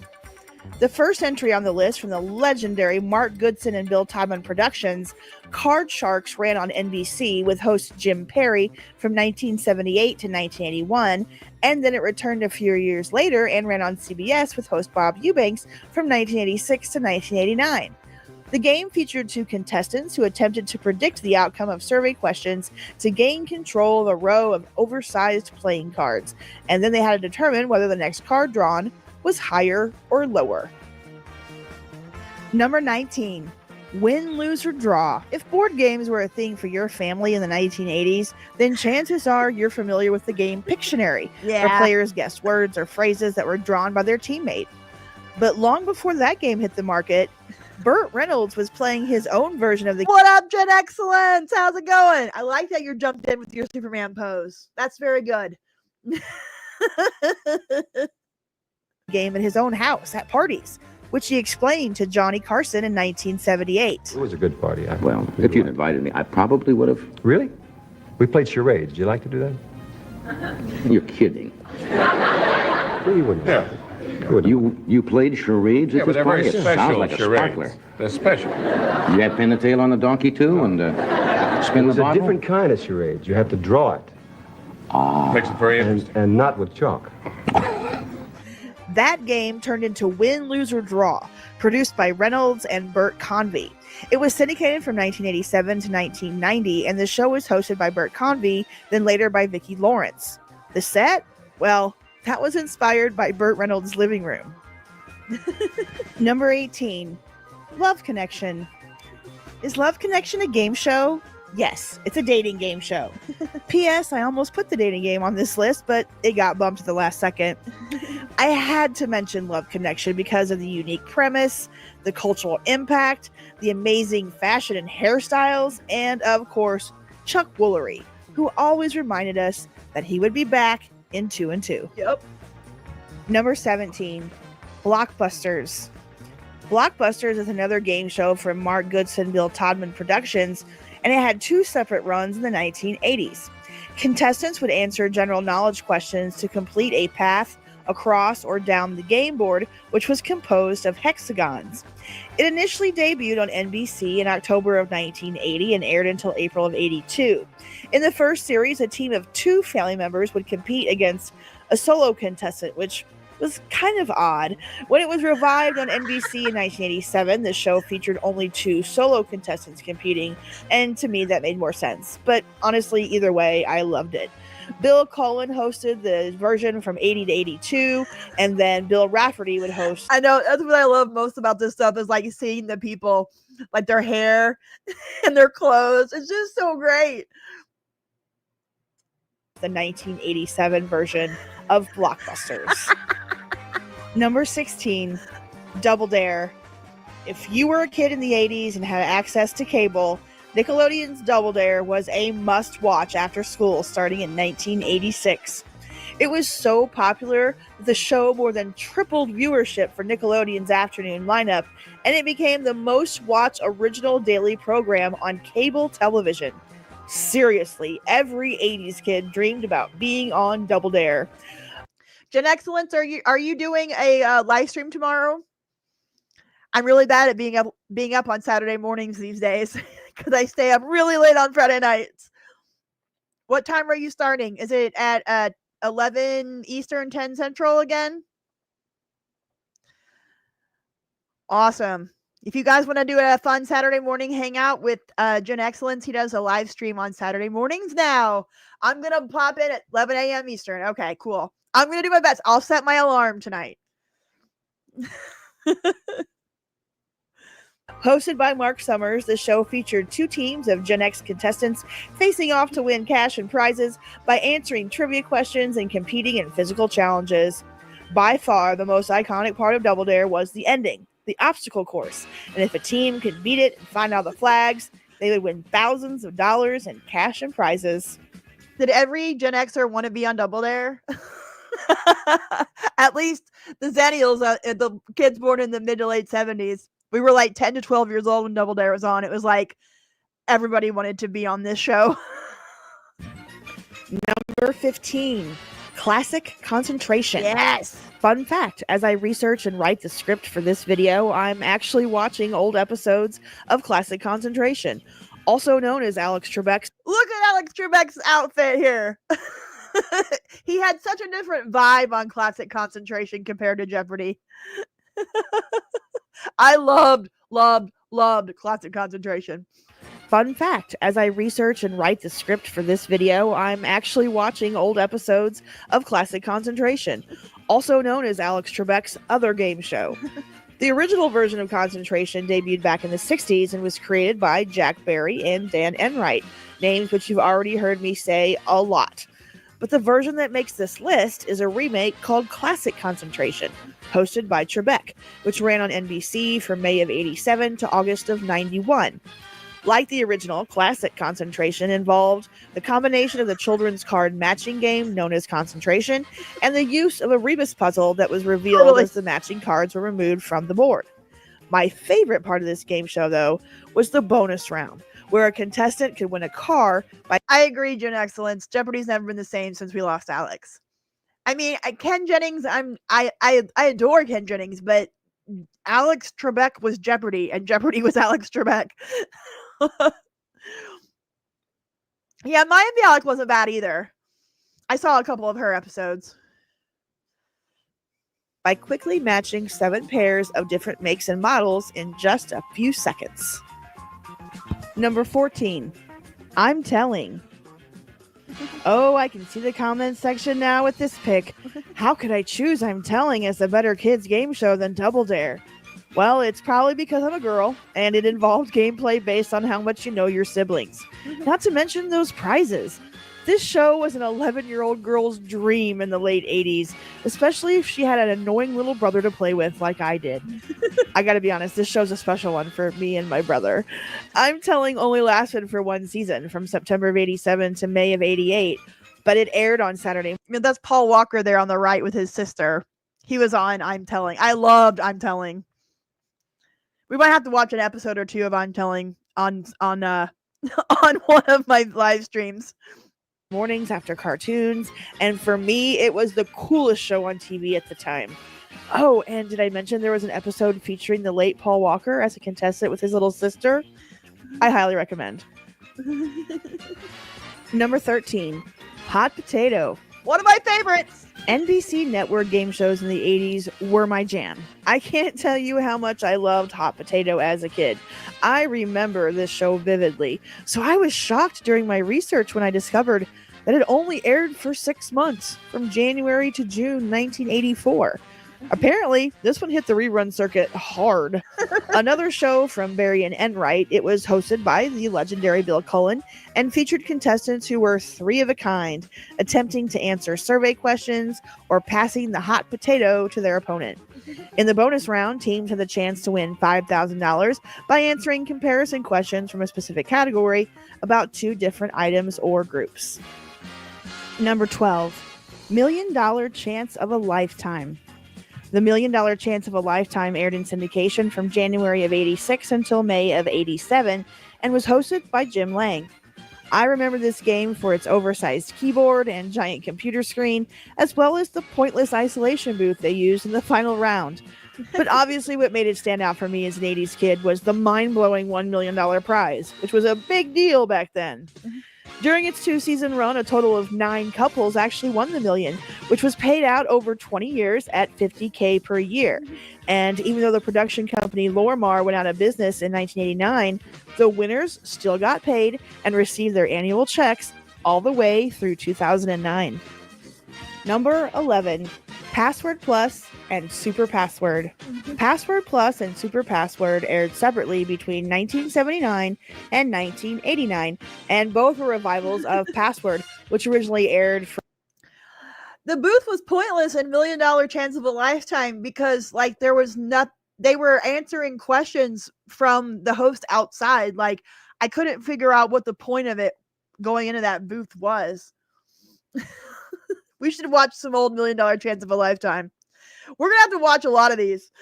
from 1961 to 1975 in various incarnations. Another Goodman-Todman production, Password Plus was originally hosted by the legendary Alan Ludden, also known as Betty White's husband. Betty, God rest her soul, was a mainstay on TV game shows for decades, especially on Password. These are very American-centric shows. I did throw in a Canadian show with Bumper Stumpers, but I mean, Americans were just like cranking out the game shows in the 80s, so I have competition on Twitch. What does that mean? Who's my competitor on Twitch? What are they doing? Oh, that could be. Maybe they want that could be, yeah. Password Plus aired from January of 79 until March of 82 for 801 episodes. Then Super Password aired for 1,151 episodes between 1984 and 1989. Ludden hosted Password Plus from the show's debut in 79 until October of 1980 after his stomach cancer diagnosis, and he was ultimately replaced by Tom Kennedy. Ludden died on June 9th, 1981, and then Kennedy hosted the show until its end in 82. The host of Super Password during its entire 6-season run was Bert Convy. Number 10, Body Language. From Mark Goodson Productions. You guys remember Body Language? Because this was one of my absolute favorites. We could watch some episodes of this one too. Like I'm all into the game shows right now. I'm just like, ooh, I want to watch this. I want to watch this. Body Language was a charades-inspired game show that aired on CBS from 1984 to 1986, and it was hosted by Tom Kennedy. The prizes were all cash with a $25,000 limit. Contestants could keep coming back until they reached that amount, and then they had to retire. I loved Body Language growing up. There was just something about it that made it so much fun to watch.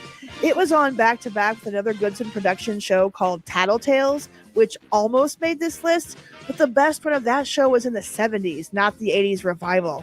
Yes, that was Paul Walker from the Fast and Furious franchise. Maybe we'll watch his episode here in a minute. We do need to have a watch along of $1 Million Chance of a Lifetime. I like that idea. So I chose Body Language, and I loved it so much it made my top 10. Oh, and did I mention this show had lots of Betty White? Number 9, Remote Control. Kenny wasn't like the other kids. Remote control. TV mattered. Nothing else did. Remote control. Girl said yes, but he said no. Remote control. Now he's got his own game show. Remote control. The most Gen X TV game show ever created, despite being hosted by a boomer, Remote Control aired on MTV from 1987 to 1990. It was hosted by Ken Ober and featured comedian Colin Quinn, model Kari Warher, and a very young Adam Sandler. The show's theme song explained that Ober was addicted to TV growing up and desperately wanted to be a game show host. To make his dream come true, he set up the basement of his childhood home as a television studio. 3 contestants would sit in lounge chairs and select one of 9 channels on a big screen TV, with each channel representing a subject having to do with pop culture. Channels covered different topics and had weird names like the Bon Jovi Network, Brady Physics, and Dead or Canadian. Dead or Canadian. Number 8, Jeopardy! Yes, I know Jeopardy is still on the air. It's literally been on TV since the early 80s, but I couldn't skip it just because there's a version still in syndication. This version has been on the air since the early 80s. I know there was early Jeopardy earlier, but this was like the reboot. 80s Jeopardy was its own thing, with an old school game board, lower cash amounts and winner totals, and a darker haired Alex Trebek. Created by Merv Griffin, Jeopardy actually dates back to the 60s and was originally hosted by Art Fleming. Trebek took over in 1984 when the show was relaunched for syndication. The most famous element of Jeopardy, besides the answers being in the form of a question, is the song titled Think that plays over Final Jeopardy! It's 30 seconds long and was written by Griffin as a lullaby for his son.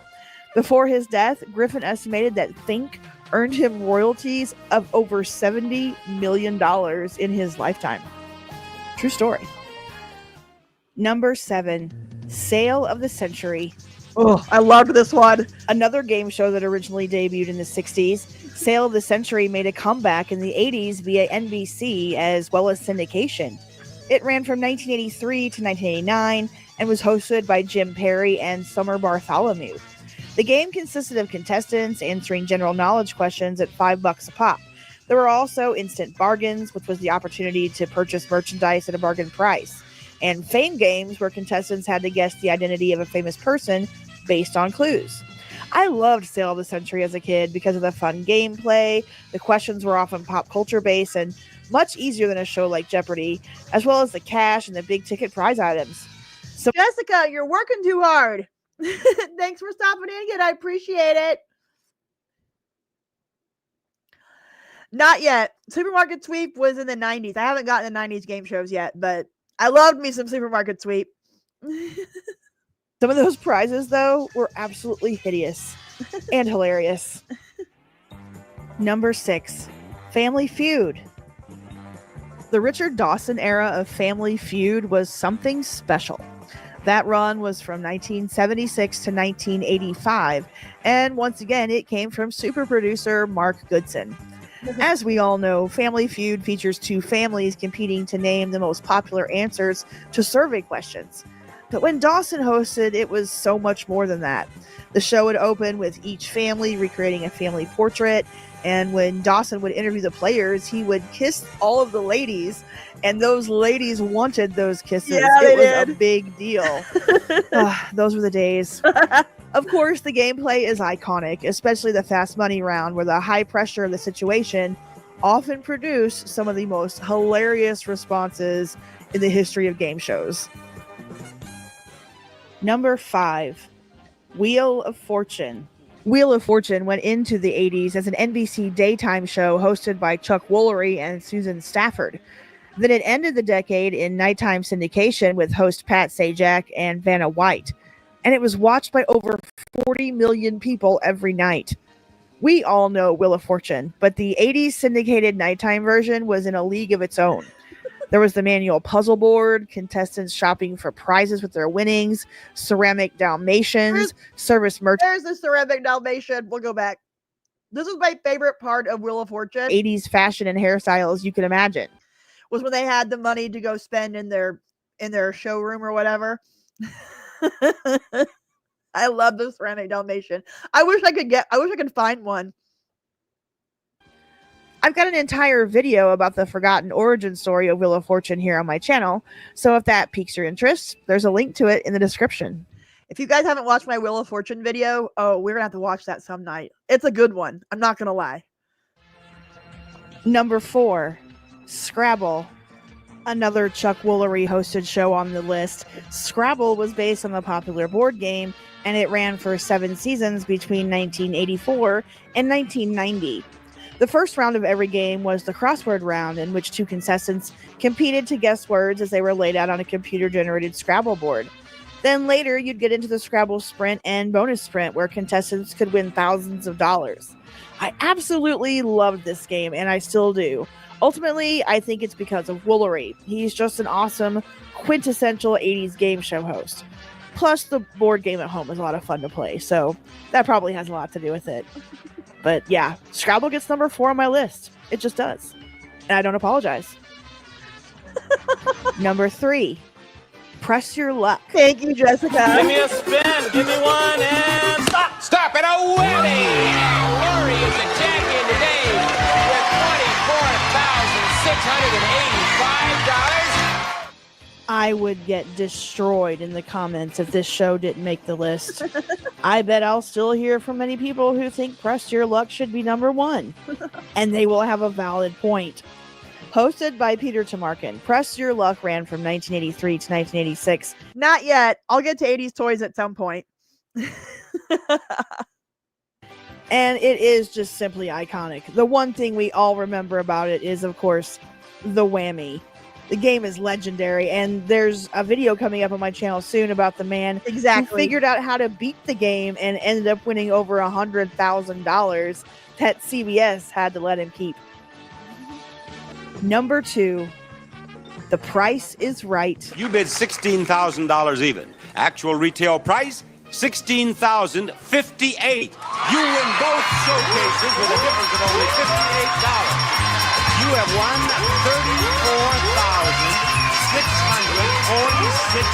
$34,646. Oh, you just watched something about Amelia? That's a tough watch, man. That's a tough one.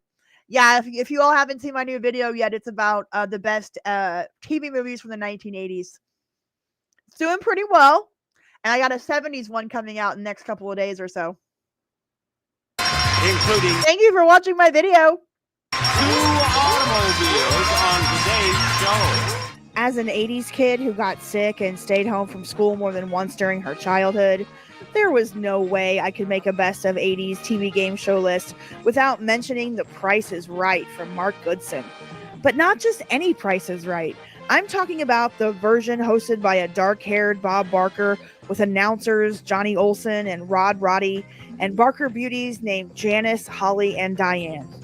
This version was special and will never be beaten, no matter how long it manages to stay on the air. Right now, this Bob Barker. The name Bob Barker has a whole different meaning if you were incarcerated at all. Every product, every little deodorant, every little toothbrush, it's all Bob Barker. Reminding you to help control the pet population. Have your pets spayed or neutered. Goodbye, everybody. Number 1, the $25,000 pyramid. Thank you, Brad. For $100,000. Here's your first subject, and go. Van, Ontario, Canadian Toronto. provinces, places in province. I'm a bird up. How do I know that? Well, I've told you all in a previous stream, I don't make this very known, but I got caught up in a case about 15 years ago, a marijuana case, and I had to like fight it all the way to the Supreme Court, and it got overturned. But I did 4 years in prison, a maximum security prison, from 2013 to 2017. I don't talk about it very much, but my case was overturned by the Supreme Court. My record is cleared, but I basically got charged against me because I rented a house that somebody was growing pot in. So there you go. North, it's very cold up here. Penguins. What do penguins say? A jock strap. Things an athlete wears. No, I've never done a video about it. It's a part of my life that I'm trying to just like put behind me. Not the U.S. Supreme Court, the state Supreme Court. But it was a whole big deal. The local prosecutor did things that he wasn't supposed to do. The police did things they weren't supposed to do. My name was just on the lease. It was my brother who was growing 12 pot plants in his closet. It was a whole thing. It was a whole horrible thing. The prosecutor it was an election year, and he came after us like we were the biggest drug dealers in town. It was awful. Like, it's a whole saga. but yeah, I did 4 years. Did 4 years, kids. Yes, free weed for everyone. So, yeah, it was, maximum for pot. They gave me 15 years. They gave my brother 22 years. We were both first-time nonviolent offenders. It was for weed. It was literally for weed plants. And they wanted to make an example out of us. So I got, that's why I sit here and smoke weed. Time for bong hits. But yeah, it's total Jerry Springer stuff. It's an insane story. They did articles on us in the Huffington Post and on the Daily Mail in the UK. And I did interviews when I was in prison. They're on YouTube if you want to watch them. Yep, I'm a white girl. White girl got the max sentence. So believe me, you can get caught up in shit no matter what color you are. Yeah, it does sound like a TV movie of the week. So yeah, and it's totally legal in Missouri now where I live. Completely legal. I can go to the store and buy it. But yeah, I'll show you one of my prison videos here in a minute.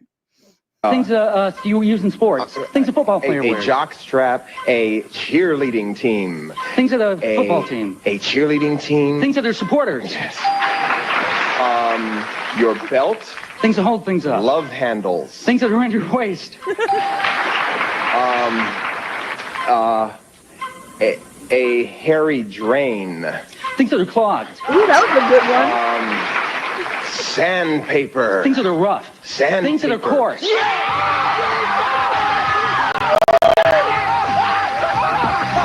There was nothing better in the world of TV game shows in the 1980s than the $25,000 pyramid hosted by Dick Clark.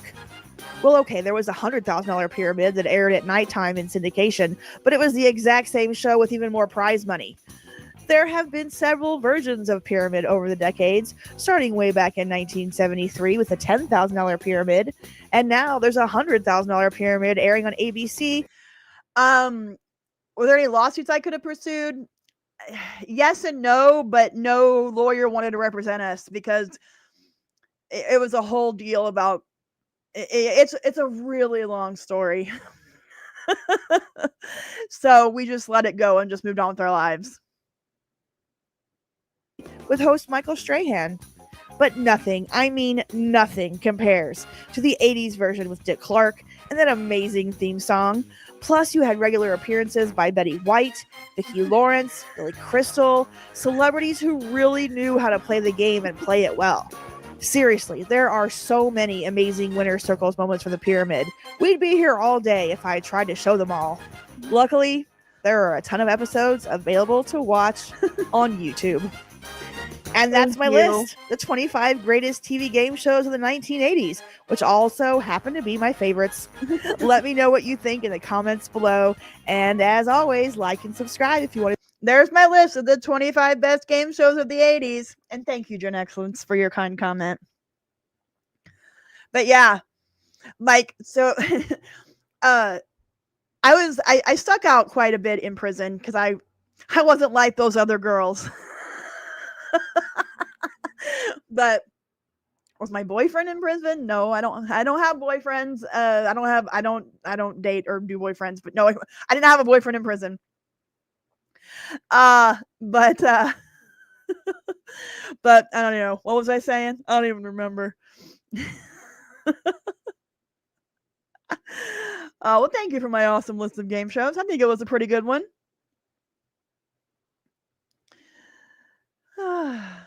Yeah, Orange is the New Black. Oh yeah, that's what I was gonna tell you. So my I wasn't like the other girls. I kind of turned into like a jailhouse lawyer because I had a lot of no girlfriends in prison either. I kind of turned into like a jailhouse lawyer because I was educated in a lot of way. I would help other inmates put together their appeals or help them when they were going to court. But my nickname in prison was Google.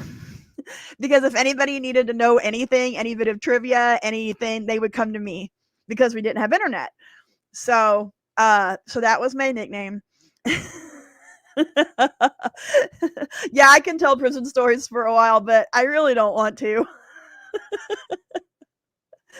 But you know, I was considered a long timer because I had a 15-year sentence, and most people, especially females in Missouri, they have these 90-day and 120-day and 6-month programs, and it was all the nonviolent drug offenders. So they would go in and out 3 to 6 months at a time. But I had a 15-year sentence, so I was considered a long timer, and so I got a lot of respect from people. I was very well protected. I didn't have to do anything crazy, like people. This could be like total naivety on my part, but I never even got close to like having any issue with anybody, or it didn't matter. It was not like men's prisons where there's like it's very gang and race specific. You did have there was some racial division, but not a ton. I was very well protected, and I had friends from all races and backgrounds and things like that. So yeah, 15 years. Oh, it felt Google Nat. I like it. Yeah, it felt like when that sentence came down, it all of a sudden, like, I separated from my body, and it was like watching a movie. It was like it wasn't really happening. It became so surreal. It was the weirdest shit ever. It's googly. It was very, very crazy. I didn't have to carry a shiv or anything like that. Didn't have any fights in the yard. If I ever went out to the yard, it was to walk the track. Yeah, it was a lot of it was like that. Treat people nice and they'll treat you nice type of a thing. I mean, you had your certain people that weren't like that, but that were troublemakers and stuff. But a lot of women in prison are there because either drug abuse, like they have drug problem. They're non-violent, they're just drug users. A lot of them were in there. They caught a case for their man, so they would take a hit for their guy. There wasn't a lot of violent women and I was in a maximum security prison because of the length of my sentence. They had to put me in maximum security automatically. But yeah, like there wasn't a lot of violent women where I was at, if that makes any sense. So like, so, it was just like trying to hang out with other females and trying to, just have some kind of camaraderie. No, it was not. The Orange Is the New Black is a bunch of bullshit. Like, I had considered doing like an Orange Is the New Black, like this is bullshit kind of video, but it doesn't really fit with my channel or anything. Oh, thank you so much, John. I appreciate it. Natalie Escobar. All right, for all of you that are here with me right now, I'm gonna show you one of the videos that I did when I was in prison. You guys ready for this? You're gonna get a little bonus. You can see what I was like when I was in the Orange Is the New Nat. You're gonna get a little look at me what I was like when I was behind bars.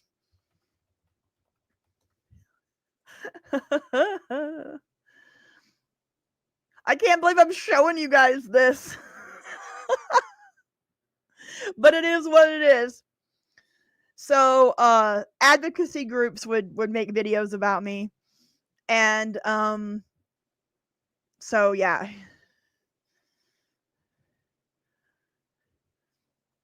So this is one that somebody made about me. Well, my name is Natalie DePriest. I'm 37 years old, and I am in here for marijuana possession with intent to distribute. That's what they say. In Missouri, when you have more than 28 grams, it's an automatic intent to distribute. Yeah, I've shown this once before. But you can see like all my like now you can see why I have my new teeth, because my teeth here were getting really bad. No matter what your intentions actually are. It's kind of like pre-crime, I say. You think you're going to do this, so you know. I also was charged with manufacturing a controlled substance because there was plants in the house that my name was on. I guess to give you a little background of how everything happened.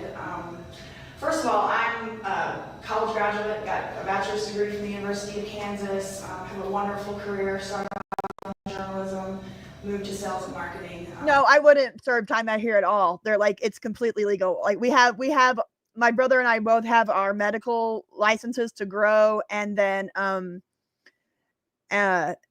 all that. Like we shouldn't have served time then. That was the thing. The police were going to give us $100 ticket and just be done with it. But the prosecutor wanted to make a name for himself. It was an election year. And so he went after us like we were big time drug dealers, drug our name to the paper, said all this crazy shit about us. It was nightmare. I mean, this was 10 years of my life between the arrest. We got arrested August 25th, 2011. Fought it for like 2 years. Then got sentenced to prison. I did 4 years, and my brother did 5 until we got everything overturned and were released. So it was almost, and then after getting home, like it took a solid 3 years for me to like mentally get back to where I could be part of the world. So this was like a 10-year thing. Always had a great career. Never caused any trouble, never got in any trouble. Hello, fellow Jayhawk Rock Chalk. When I was in Salt Lake City, my brother asked me if I would rent a house for him in Missouri, because he kind of always lived off the grid a little bit, didn't have all the paperwork trail for a lease, so, you know, I did. So I said, sure, I'll rent a house for you in Missouri. Rent a house for him in Farmington, Missouri, which is in St. Francis County. And when I got there, I came to visit in the summertime. Turned out he had, I believe, 12 marijuana plants in his closet. And I was there for literally less than 12 hours, and we came home from a lunch, and there was cops in the house. And they had, apparently what had happened was a maintenance man went into the house without any kind of a notice to check a fire extinguisher, began snooping around the house, went into the closet and found the plants and called the police, let them in without a warrant, and we came home to a house full of police officers. They said I'm gonna take a hit off my vape here while we watch this. Well, the cameraman, these were just activists that were there to interview me and get my story out, so they weren't like professionals of any kind. They had the right to go in because there was a piece of PVC pipe in the kitchen, and they said that was a possible bomb. So they had a right to come in to defuse the situation. However, they didn't send a bomb squad, they sent a narcotics team. You decide. They also said that the maintenance man was told to take a video of the premises and to show them what was going on, and the video was their probable cause, and the warrant they later received after they came in. Oh yeah, that man was an idiot. Oh, it was the worst. There's so much more to the story. But anyway, so yeah, they thought a piece of PVC pipe in the kitchen was a pipe bomb, and that was their reasoning for going into the house without a warrant. It's a crazy freaking story. They let me do the video. They came in, they got a request to interview me through the warden, and the warden approved it. I also did interviews with like I said, the Huffington Post and the Daily Mail and stuff over the phone. Yeah. So there you go. I don't want to go. This is going way off the trail for what I had planned tonight. So now you know a little bit about me. I'm telling you. So yeah, I got narked by the janitor pretty much. Oh, thank you. Lighten up one in my honor. I appreciate that. I have lived 17 lives. Yeah, who was it that brought up Burr Barker?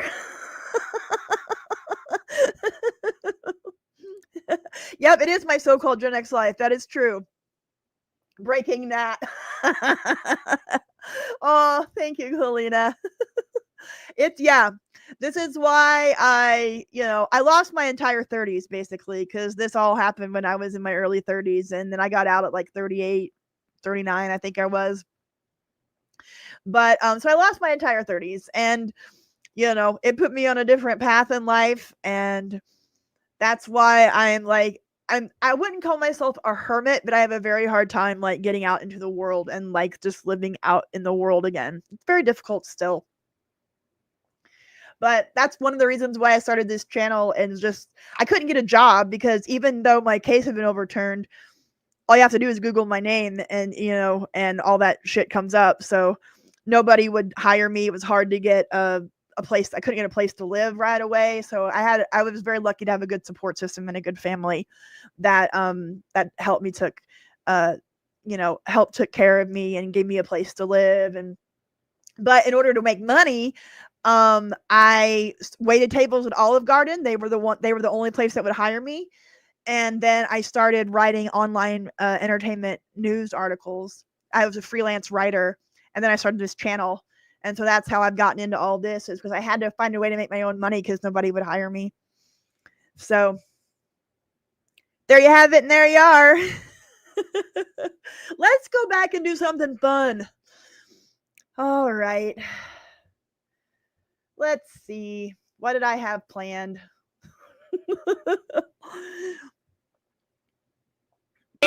Whoops. Hold on. That was let's turn that down. All right, let's find a fun video to watch.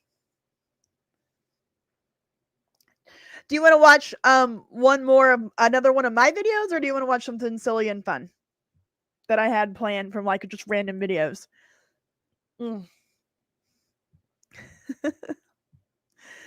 I actually really enjoyed working at the Olive Garden. Yeah, I did. Learn how to make those salads. Boy, the light I have on tonight is just making me look like I'm on fire. I'm so pink and red. Yeah, that was Press Your Luck. I accidentally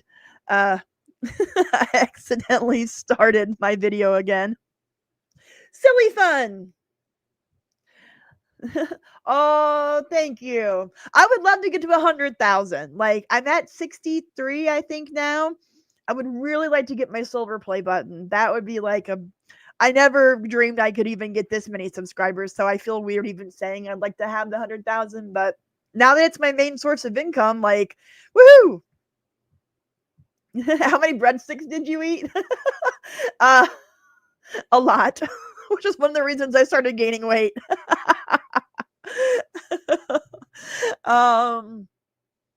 Okay, let's see.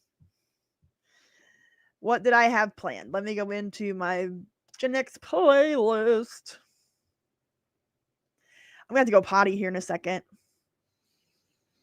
I drank a soda. Let's see. What did I have here?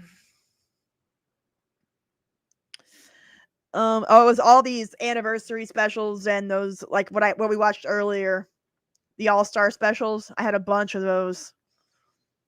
I have some from ABC. I have some from NBC. Here I had an episode of I Love the 80s. Remember when VH1 did the I Love the 80s? And I have an episode of that to watch. I'm going to go potty real fast, and let me bring up some 80s commercials. I had a few of those to watch as well. So let me get to that. I'll play you some commercials while I take a potty break. It's potty break time. Whoops, wrong one. I'll get there, I promise.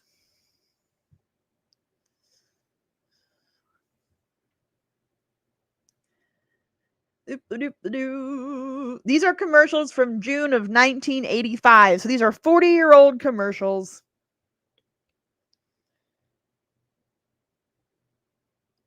Here you go, and I'm going to go potty. Be right back. No one to love them.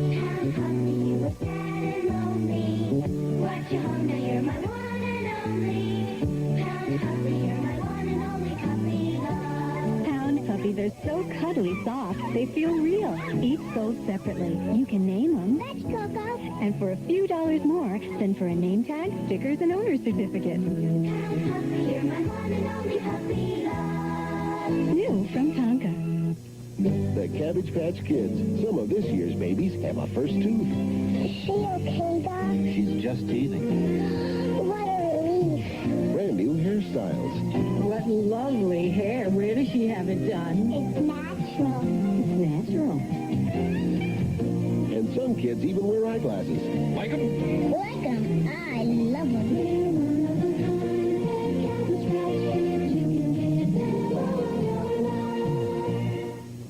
Hi, I'm Christopher Norris, here to tell you how you can save a life by talking with your family about becoming an organ donor. Transplant surgery is not a dream for the future. It's a medical miracle that happens every day thanks to doctors, nurses, and especially people like you and me. As a potential donor, you're saying you care about people, so much so that if the unthinkable happens, you want the end of your life to give someone else a second chance. Friday night at 9 on WOFL TV 35. My brother's in trouble. How do you know?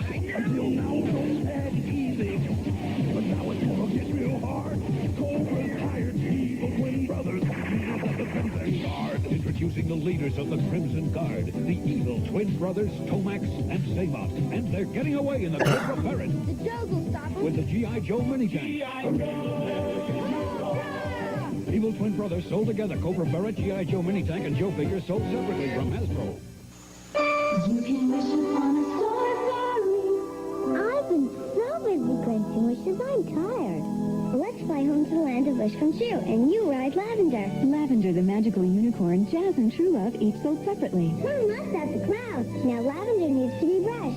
She's beautiful. Your turn to ride, because the only thing more fun than flying is flying a Lavender. Lavender, the magical unicorn, and Star Fairies each sold separately from Tonka. Rainbow Bright! Nice to meet you. Rainbow Bright? Who's she?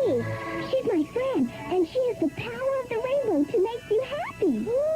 She's beautiful. Look at her hair, and a purple star, and shiny dress. Rainbow Bright, you make me happy. Is that Heather O'Rourke in the Rainbow Bright commercial? It is! Bright makes everyone happy. Rainbow Bright has a purple star on her cheek and a rainbow star on her dress. She's by Mattel. Here comes Bigfoot to step on some toes. When you've got muscle, that's how it goes. Yeah. SST, muscle machine. They're big, dirty, and mean. Barreling home now, this is the one.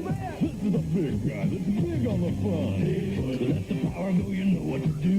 Bigfoot, he's stepping up to win it for you. SST, muscle machine. They're big, dirty, and mean. SST muscle machine's Bigfoot. Batteries not included from Play School. It's the boating event of the year, the Bayliner Boatorama at Bob's Boats and Motors. Ooh. Get behind the boat of your dreams with specials like this. The award-winning 19-foot Capri bow rider with 125 horsepower Volvo inboard-outboard with freshwater cooling. This Bayliner Sunday. with AM/FM cassette stereo, complete for only $84.88. No question about it. Get more for your money at the Bayliner. I think this is out of Orlando. Boatorama, going on now at Bob's Boats and Motors, East Colonial Drive next to Herndon Airport. Disney Day Night Barbie. Day Night King. Barbie.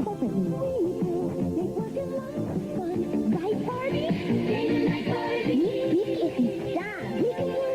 Barbie. Day to night Barbie. She works from 9 to 5 and then she goes out at night. Ooh, give me consent.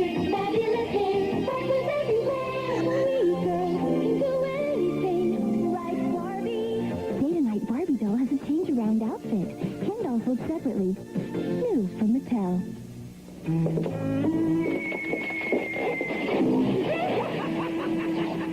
Every time folks eat super fruity bonkers fruit candy. Oh my god, memory unlocked. The bonkers candy? Now there's a big new flavor, bonkers watermelon. Mouth-watering watermelon with an extra fruity middle. Makes me want to eat it up. New watermelon bonker. Bonks you out. Totally forgot about these.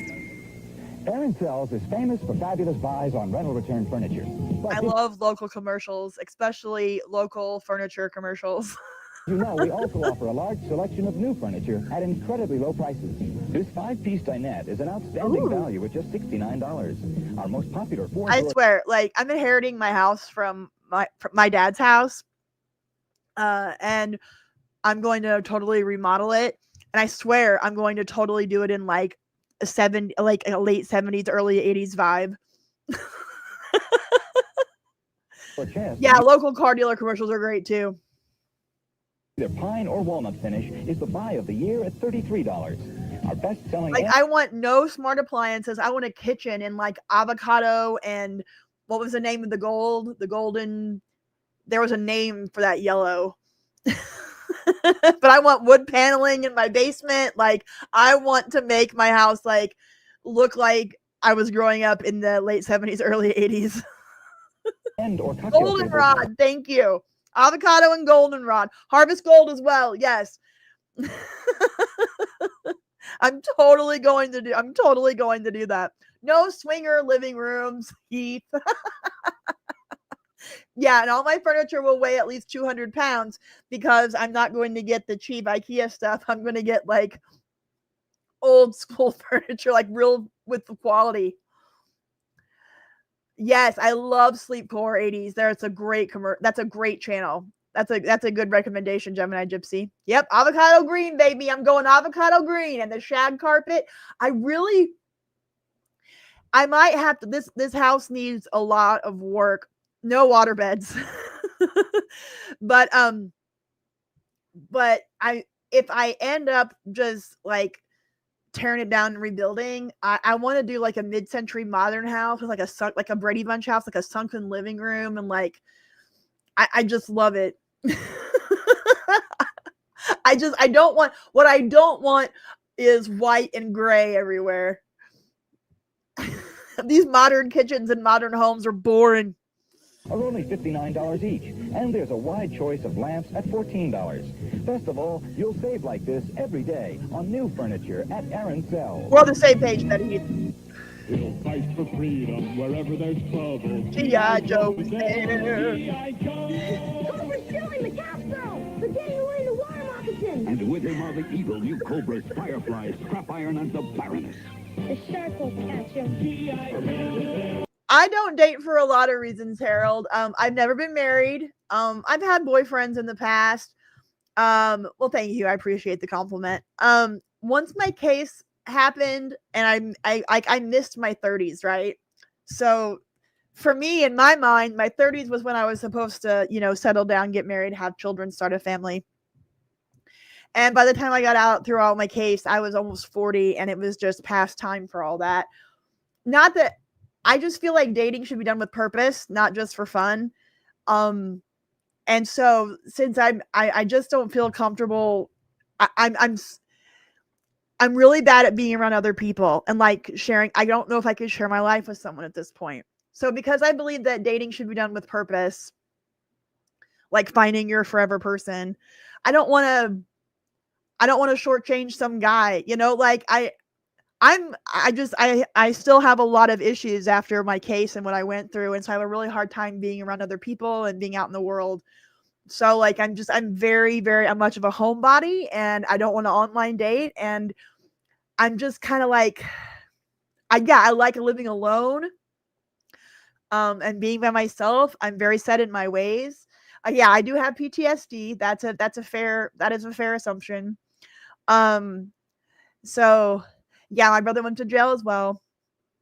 But yeah, it's just not in my, like, I keep thinking about, I should, Lord willing, have another 40, 50 years left. Like, I'm only halfway through my life.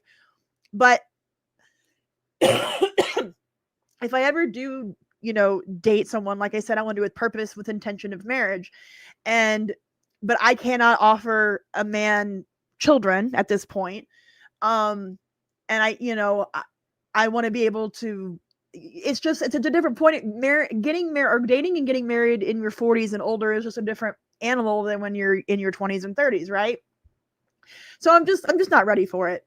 I'm just not, and I'm just focused on getting my own house in order and getting myself out of debt, getting myself healthier and losing some weight and trying to make my money and build my channel. If somebody wants to wife me up at some point, I'm not never say never. but yeah, we're very young, but yeah, I mean, guys in their 40s and 50s, I mean, a lot of times don't date their own age, first of all.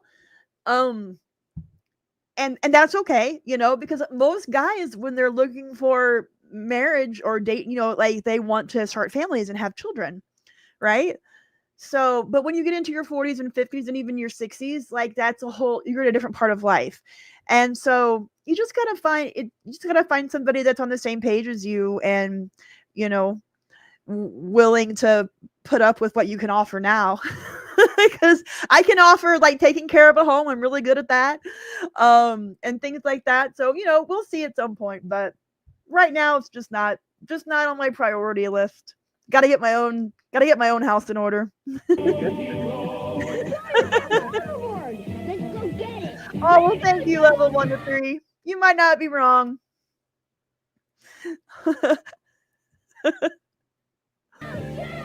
G.I. Joe Shark comes with diver. Water Moccasin comes with driver. Other figures. That's awesome, Average Joe. I'm so glad to hear that. I know it can be done. I know it can be done. But just tell my funny prison stories.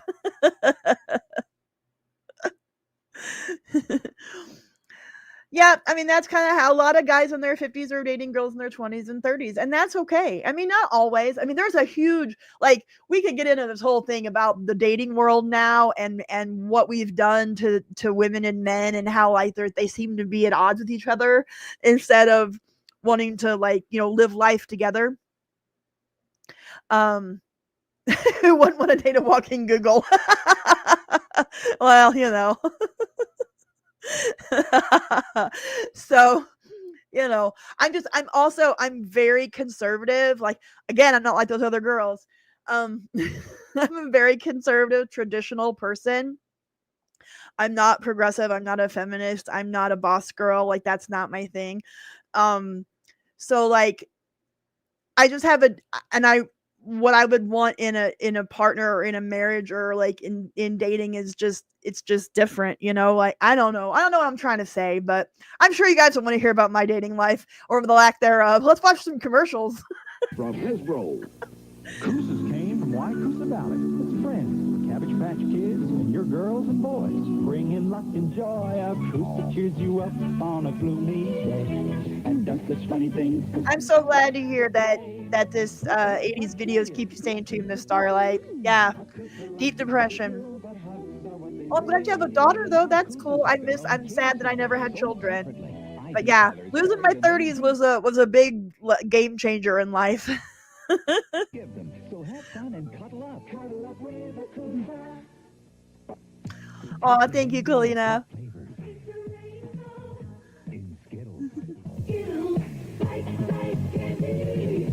Colorful candy shells with fruit flavors in the middle. Strawberry, orange, lemon, lime, in Skittles, bite-sized candies. Oh, I appreciate that you guys care. That's so sweet. Yeah, Bob Barker hijacked this live stream. Damn, Bob Barker. Over 125 issues for just $56. Phone 800-228-ARTS today. The Arts and Entertainment Network brings Broadway to television with the 1980 Tony Award-winning production of Mornings at 7. I have a good time with my sisters. I don't care how ignorant they are. Maureen O'Sullivan, Kate Reed, Elizabeth Wilson, and Teresa Wright star as four sisters in this delightful slice of American life. Feel the family warmth of Mornings at 7. Oh, that's back when A&E was the Arts and Entertainment Network.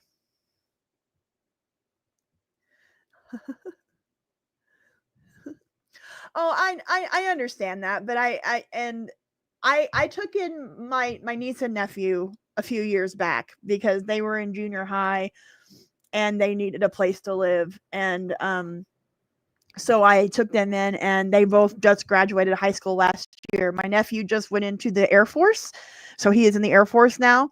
And my niece just graduated, and she's trying to figure out if she wants to, what she wants to do next. But so I took in my niece and nephew, and I'm very grateful for that. So I do have them. I don't know if adoption is something that I want, especially with my legal record, even though everything was overturned. You know, it's I just had things in my past that makes it very hard to adopt, or foster. But again, you know, I'm not against it. It's just I'm not ready for that. I'm still yeah, I'm still going through it. I'm still recovering from my decade-long case. Whole new worlds are waiting for you.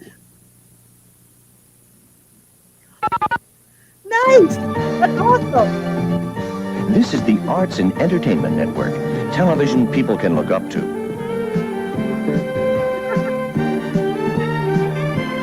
Hey! How's my brother recovering from it? He's This program doing very similar with than me. We're both, you know, we're both getting through it, but it's been a struggle. It's been difficult just getting back into the world, you know. But we're doing our best. Nissan. We're changing our name from Datsun to Nissan. Oh, they changed from Datsun to Nissan. Known for high-quality cars and trucks for 50 years. Air. My email address is on my channel, Ben. I think it's Gen X. Hold on, what is it? I don't even know my own email address. Hold on. Gen X Natalie. So GENX Natalie, NATALIE. Gen X Natalie at Gmail. So that's my public email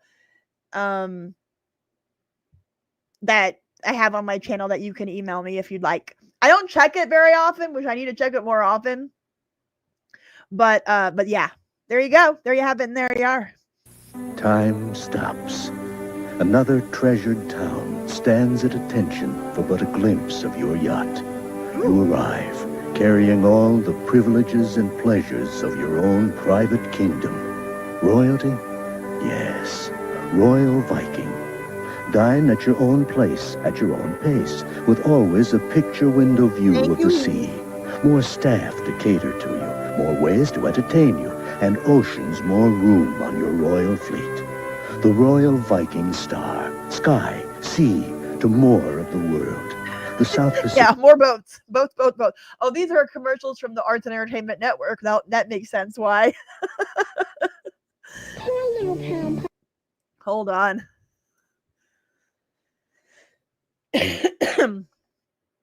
Here's a Price is Right intro from June 1985. This was right before Johnny Olsen died. That is correct, Robert. I think he died like October of that year, around then sometime. Yes, What's My Line in Match Game? What's My Line is my favorite game show of all time. There is a channel on YouTube that has every episode of What's My Line, starting in the very first ones from like the early 50s all the way to the mid 60s. And it's fantastic. I have the playlist like on my TV, you know, and I watch them all the time, just one by one in order. I love What's My Line. And the story of Dorothy Kilgallen, who's one of the panel members, like I'm totally into it. Yeah, and To Tell the Truth was really good too. Yeah, we should watch some What's My Line. It's very not Gen X, but I don't care. You know, I was 100% certain I could win The Price is Right too on specific games. Like the clock game is a no-brainer. Like the clock, it drives me crazy when they play the clock game and they don't know how to do it. So it's like you start at $100 intervals, then you go down to 10, then you go down to singles. It is not rocket science. But if I got the clock game or 10 chances or Lucky 7, like I got it. I'm on it. Oh, thank you for that. Yeah, cliffhanger with the yodeling music. All right, we got to get Bob Barker off this channel. It sent us into a world that we didn't know we were gonna go. We don't know. Exactly. Like, how do you not know how to do the clock game? It is so freaking easy.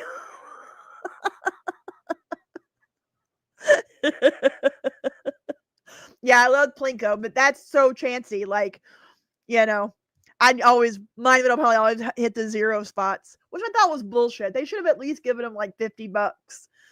All right, let's watch some What's My Line, because we have some like, there's some episodes that can be like linked to Gen X. Depending on like who the celebrity was.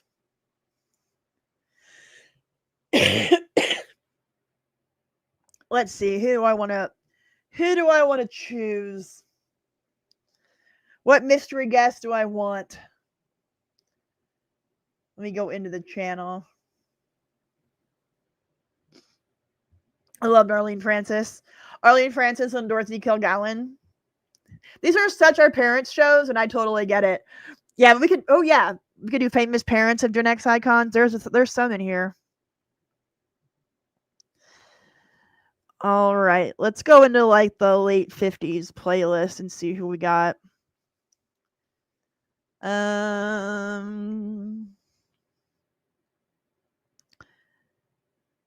Let's see. Got Olivia de Havilland. We got Andy Griffith, Dorothy Lamour, Althea Gibson. But there's got to be some here that were like parents of Gen Xers that we would know. Robert Wagner, Betty Davis. Okay.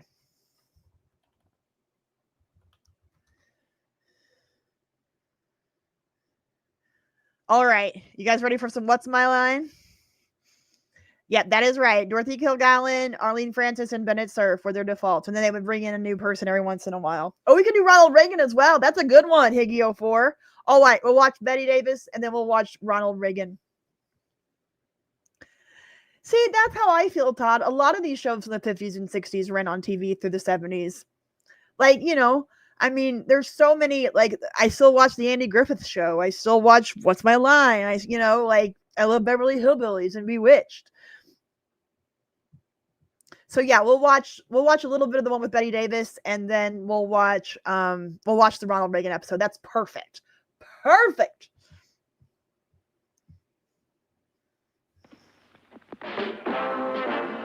And the host name was John Dixie, like how everything changes with the stage and like with the sponsors and how it's set up. But the money never changes. It's always $5 a quest, $5 each.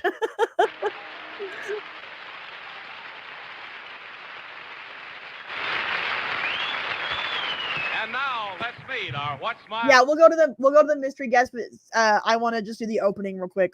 Line panel. First, the popular columnist whose voice of Broadway appears in papers coast to coast, Miss Dorothy Kilgallen.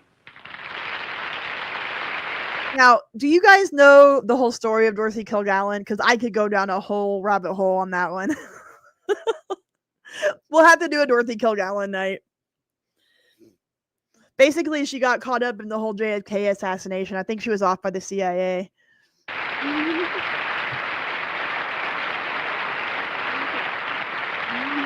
And on my left, a wonderful guy, Mr. Orton Linkletter. Exactly. She was murdered. Her official cause of death was she was drinking and drugs, which was not true. But she was a journalist, and she was one of the few people. She was the only journalist to get access to Jack Ruby. Interviewed Jack Ruby right before he died, and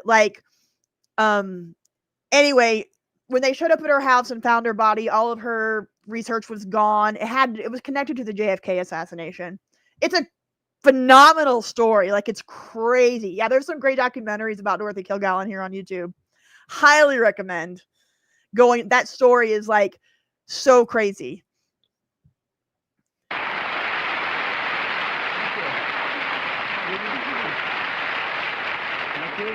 On my left is the charming young lady who is not only an actress and a model, panel moderator, but is going to be a coast-to-coast commuter starting this week when she flies between here and Hollywood to make a movie out there with Doris Day and to do What's My Line each Sunday night here. Arlene Francis.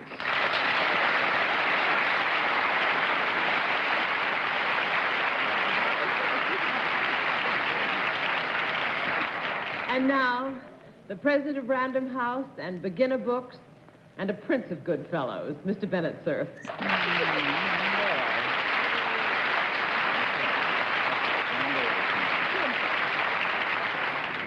And now, as always, it's my pleasure to introduce that consistently eloquent but sometimes disquietingly evasive panel moderator, Wow. John Pop Daly.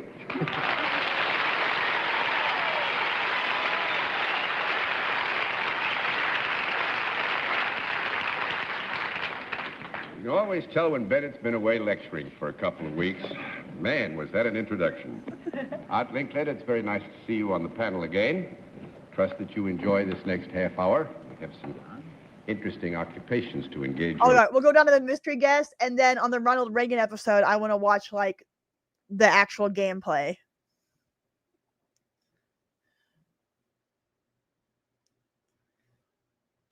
I suppose it'll surprise you as it did me that there are 1,400,000 undetected diabetes cases in these United States.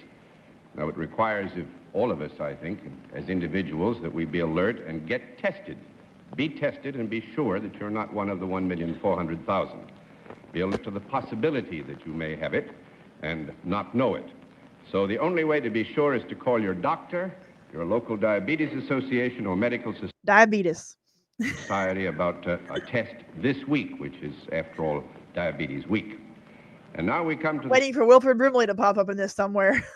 the special feature of our program, the appearance of our mystery challenger.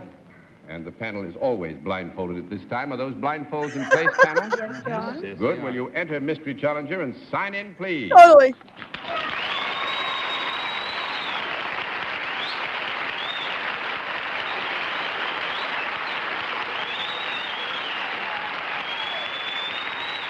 Oh man, everybody's turning off the live stream.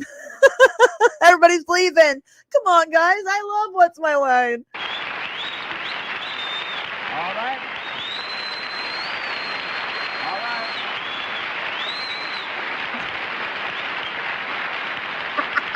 Panel, as you know, in the case of our mystery challenger, one question at a time, in turn, moving clockwise. And let's begin with Bennett Cerf. Well, that was a spectacular ovation that you received, Mr. Mystery Guest. Would it be possibly because you had made a great name for yourself in motion pictures? Miss Kilgallen. I always loved how they try to like cover up their voice, like, you know, so they wouldn't be recognized. It was pretty fun. Are you a blonde? Mr. Linkletter. Do you have a new picture just out?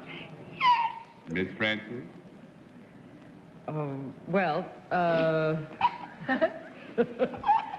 Boy, try to fake that voice. It's the most impersonated voice in America.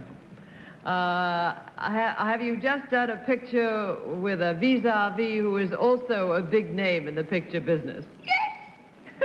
Would the vis-a-vis be a lady who has also been a mystery guest here within the past month named Miss Joan Crawford?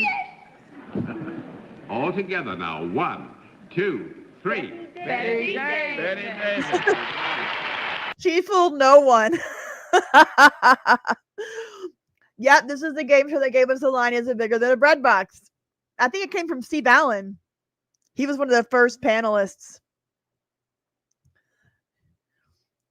Let's watch the Ronald Reagan one.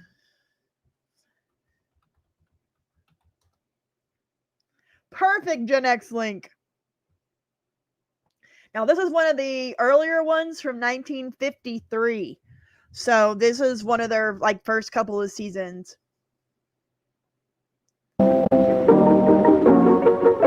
And now, What's My Line? Brought to you by Stop at Spray Deodorant. Poof, there goes perspiration. Poof Deodorant Body Powder, the body powder you spray.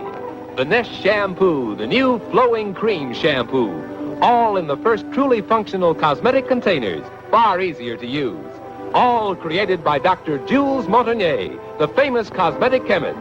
Time now to enjoy What's My Line?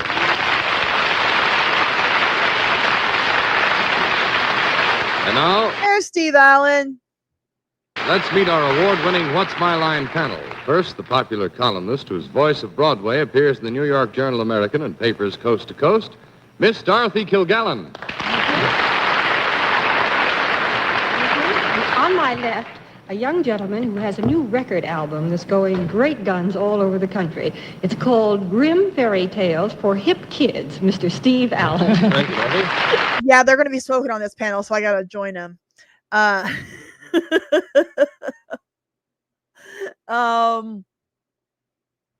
to do Robert Wagner too. All right. I'm losing a lot of viewers doing this, but I don't care because we're doing What's My Line. We'll do Robert Wagner after Reagan. And then we'll call it a night after that. I had so much more stuff planned, but this live stream took a crazy turn. And as the saying goes, I just happen to have a copy with me for you. Thank you. And on my left, one of the wittiest and prettiest in television, Arlene Francis. Well, thank you very much. And on my left, another witty fellow, the witty publisher and dog fancier of Mont Kisco, Mr. Bennett Cerf. Dog fancier? You mean fanciest dog. On my left is the Mr. Universe of news commentators and panel moderators, Mr. John Charles Daly. Thank you. Well, good. I'm glad. Thank you. Good evening, ladies and gentlemen, and welcome to What's My Line. Once again tonight, some very nice people have come to see us, and they've brought with them some very nice occupations. The kind, I think, that'll give the panel a bit of trouble, and also, we trust, give our guests some prizes to take home. We'll also have a famous guest challenger before the panel a bit later in the program, but now it's time for the experts to meet our first challenger whose job they've got to spot. So would you sign in, please, ma'am? Myrtle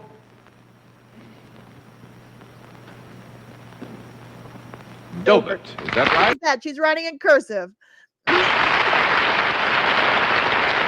Totally. I think he created Random House. I believe he was like a publishing giant. Is it Miss or Mrs.? Mrs. Mrs. Dobert, and where are you from? Elkhorn, Wisconsin. Elkhorn, Wisconsin. Well, it's nice to have you with us. We don't have people from Wisconsin very often, and actually, I think it's a good idea for the panel to know you a bit better then. Would you walk down in front of the panel for me, please? Well, Mrs. Delbert. No. Welcome to New York. All right, Mrs. Dobert, if you'll come over here now, please, and sit down next to me. As you may know, at this point, on the basis of this brief There you go. acquaintanceship that has been established. Thank you. I knew that he was like big in Random House. They started Vintage Classics. Right on. Friend of William Faulkner. Yeah, he died young as well. I think it was like early 70s that he passed away. Established between yourself and the panel, we give them one I think the one who lived the longest was Arlene Francis. free guess as to what your line may be, and we always begin the free guesses with Miss Kilgallen. I gotta be done with Bob Barker tonight. We can watch some Truth or Consequences later. I think Mrs. Dobert makes American-type Swiss cheese. American-type Swiss cheese. Mr. Allen. I think Miss... Earlier days of the show, they got to do a free guess before they asked questions. But so this is when they would just guess randomly. Mrs. Donut runs a Dobert shop. And a couple of times they got it right before they asked questions. Miss Francis. I think Mrs. Dobert operates wonderful hand laundry. Mr. Cerf. I think Mrs. Delbert works for that wonderful Jones, Wisconsin pork sausage company. No, I'm afraid nobody has it. We'll let our viewers have a further look at Mrs. Dobert. Oh, I was getting ready to say. I was trying to pause it in time. What does she do? At the same time, we'll tell them what her line is.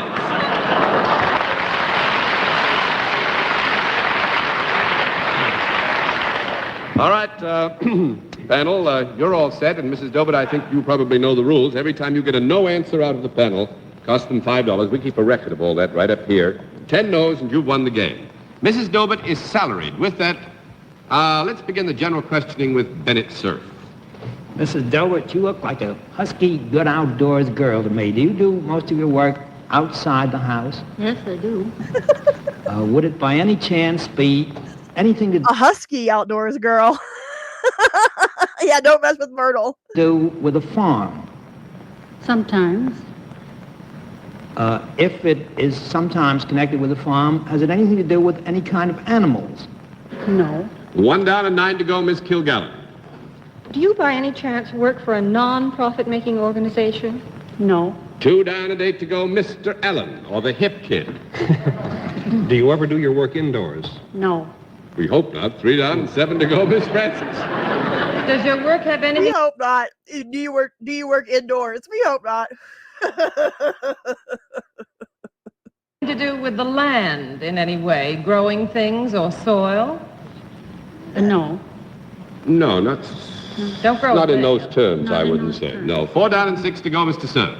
Well, Mrs. Delbert, let me try in a new direction. Does the product with which you are engaged have anything to do with food of any kind?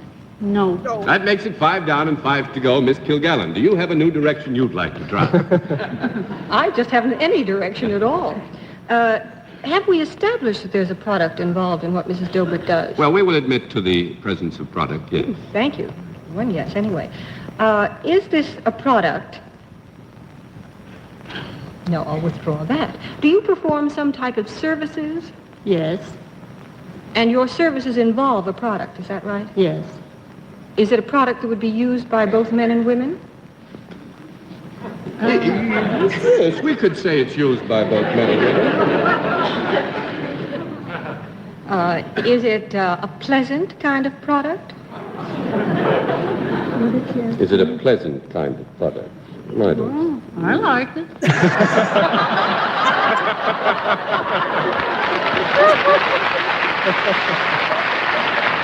Actually, I think, Mrs. Dober, that understanding the way the question was asked in its terms of reference, I will flip a card on that one. 6 down and 4 to go, Mr. Allen. Do you wear any kind of special apparel when doing your work? Just work clothes. Oh. Sounds special enough, I guess. Do you ever get soiled? Do you get your hands dirty when you work, ever? Yes. That's too bad. Do you work with any kind of an implement in your hand? Yes. A tool, could you call it? Sometimes, but not at all times. Mm-hmm. Is yours an out-and-out mechanical job, something that perhaps a man might ordinarily do?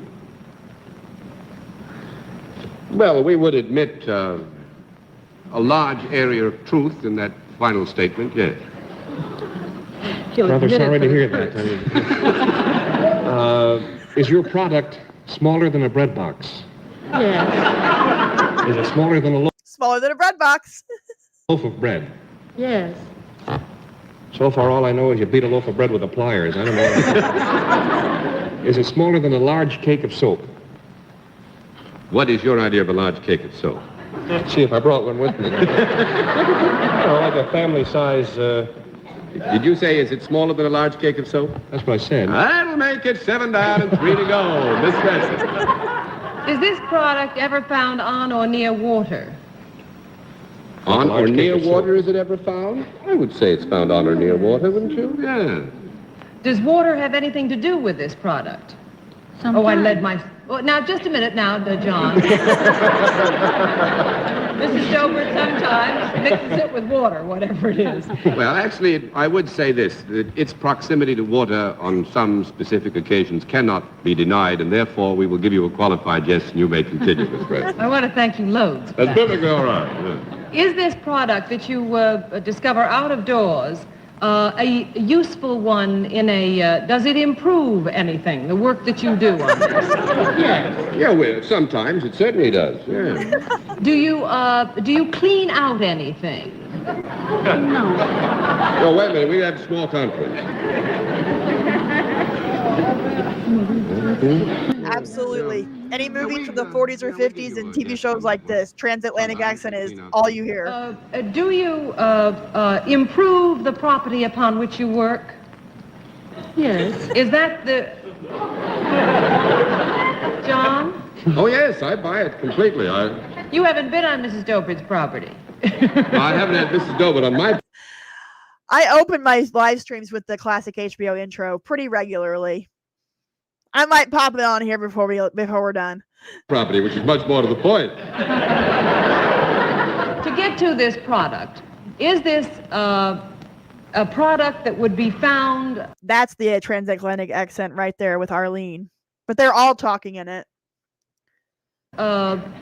Around the houses of most people that own houses in the country? No, that's 8 down and 2 to go, and I'm going to give you 1 more minute. Mr. Sir. Mrs. Colbert, if you applied for membership in either the Carpenters or Plumbers Union, do you think you might be admitted?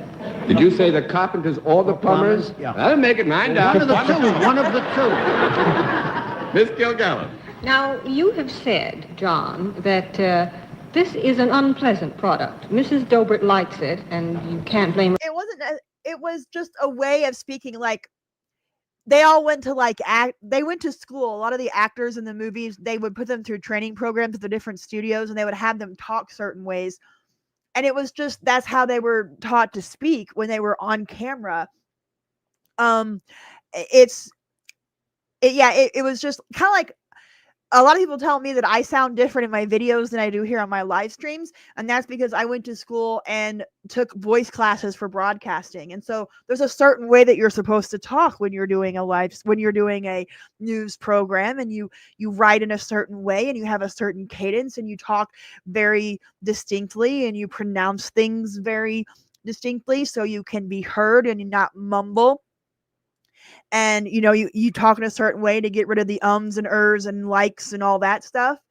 So it was just, it was etiquette schools on proper way to speak. It might sound posh and snotty, but I considered it very classy. Now, for movies and things, it did come across as, now to us, when we watch them now, that it can come across as very unnatural. But it was just a classy way to talk and to make sure that you could be understood on screen, if that makes any sense. For liking what she does, but you don't like it, is that it? Well, I'd say this, that if somebody wished to make me a gift of it, I would probably refuse it. Is it in the very nature of this product to be unpleasant in some way, like smelly or unattractive looking? Well, I would say that it's a part of its rather complex personality that it is an unpleasant product to most people. For a very good reason. Have we... There has been no call for a conference, Miss President. Have we established whether or not... we've established that this is not animals, haven't we? Well, I don't believe we established much of anything in that area. Yes, we did. Yes, we got to know. We established it wasn't animal. Yes, we've established that it's not animals. Is that right? Mm-hmm. All right. Dorothy Kilgallen took it personally when she couldn't figure it out. She was really good at this game. Like, she could really... I think she probably got more right than anybody else, but she would get mad when she couldn't figure it out. Is this then an inanimate object that you have something to do with? Yes. Is it at all dangerous? It's inanimate. Is it what? Can it be dangerous? Dangerous? Could be. Yes. Is it anything that makes a noise when it goes off? Oh, here she goes. She's got it. Make a noise? Yeah, I guess it makes a noise. Does it have any explosive properties? Yes. Mm-hmm. And it's about the size of a cake of soap? Well, we have said that it was not as small as... Would this ever be used in warfare? Mm-hmm. Yes. Mm-hmm. Well, is it in the sort of nitroglycerin family rather than, an absolute little bullet or anything? It must be bigger than a bullet. Is I would say it's in the family, probably, Is it anything related to dynamite? Yeah. Do you have something to do with dynamite? Yes. A motherly-looking woman like you. It's Mar Barker, I think. You haven't said, we still got to find out. Well, what she does about, she's salaried. Do you sell dynamite?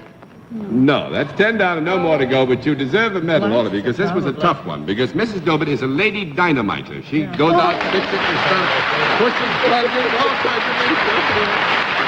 I should have gotten that because she does. Well, Mrs. Dobert.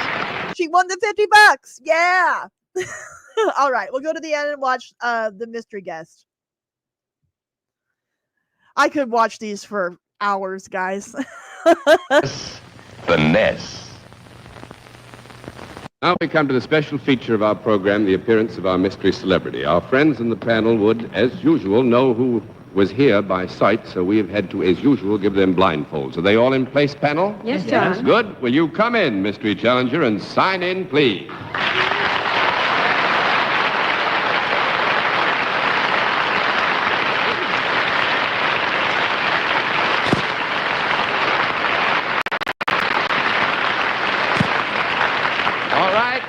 Panel, as you know, in the case of our mystery celebrity, we dispense with all usual preliminaries, get right down to the general questioning, which we will begin with, well, let's see, Arlene Francis. Just so you know, $50 back then was like a solid week's wages. So, I mean, you know, let's do an actual, what was $50 worth in today's money? What was $50 in 1952?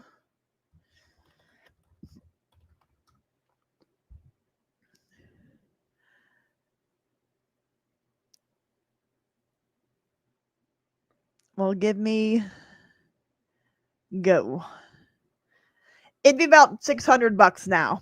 So it was like it wasn't like a huge prize, but these were the very early game shows.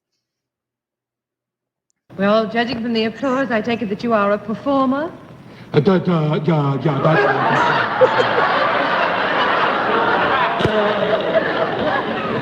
kind of a performer. Would you consider yourself a leading man? Rather. And have you appeared in pictures?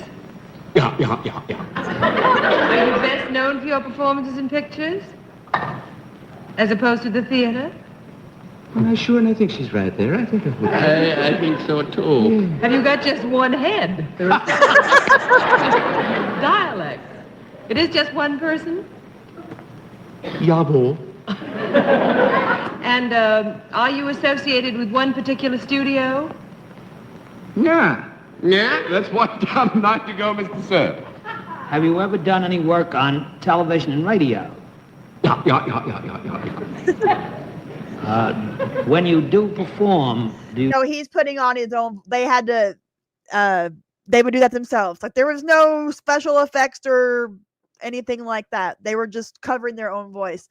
And each of the celebrities would do different things to try to cover it. It got really entertaining at times. Do you do anything at all of a musical nature? Holy Toledo, no. No? Thanks to go. Miss Gilgallen. Have you done serious dramatic parts in pictures? Oh, yeah.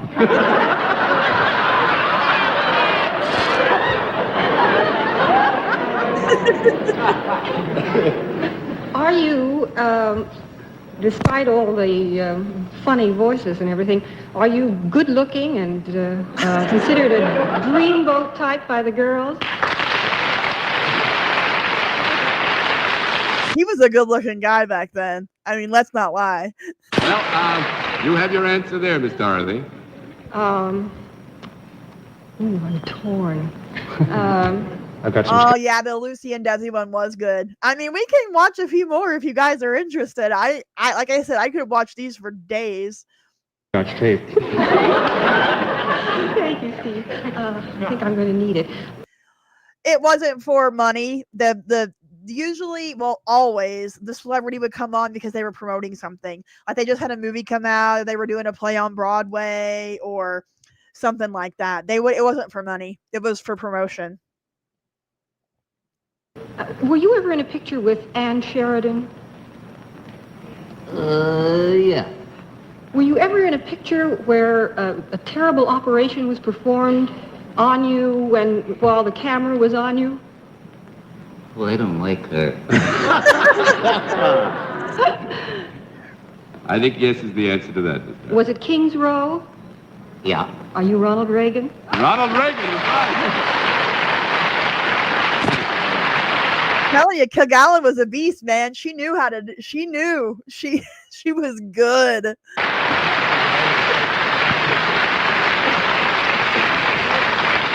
Thank you very much. Ronald Reagan.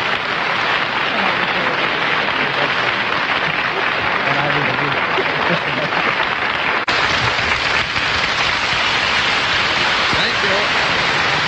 And now, while the next challenger gets ready to sign in, just a brief reminder that if you would like to appear on What's My Line and try to puzzle the panel with your occupation, simply send us your picture, a small snapshot that you can spare, your name, occupation, address, and when you expect to be in New York, and send this information to What's My Line, CBS, 485 Madison Avenue, New York, 22, New York. And now let's see what the panel can do with another challenger. Will you sign in, please? Those old addresses.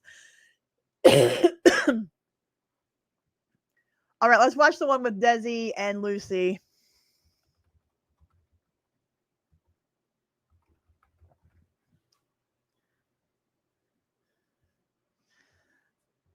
All right.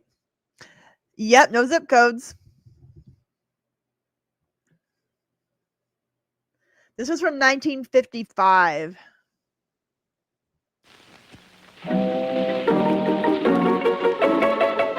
Time now for everybody's favorite guessing game. Oh, we'll do Robert Wagner after this one.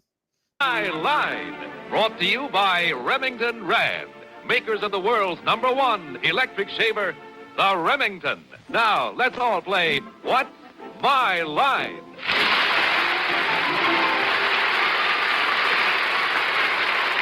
Now let's meet our award-winning What's My Line panel. First, the popular Broadway columnist whose voice of Broadway appears in the New York Journal-American and papers coast to coast, Miss Dorothy Kilgallen.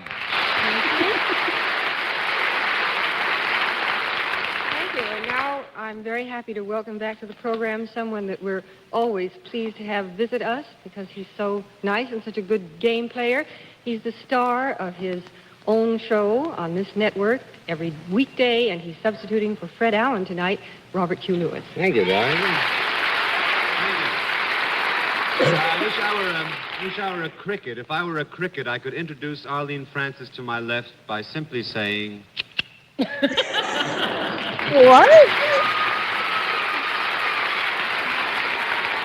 And if I were a boy cricket, I'd say the same thing about you. And, Okay, we're going to watch the first contestant, then we'll watch Lucy and Desi, then we'll watch Robert Wagner, and then we'll probably be done for the night.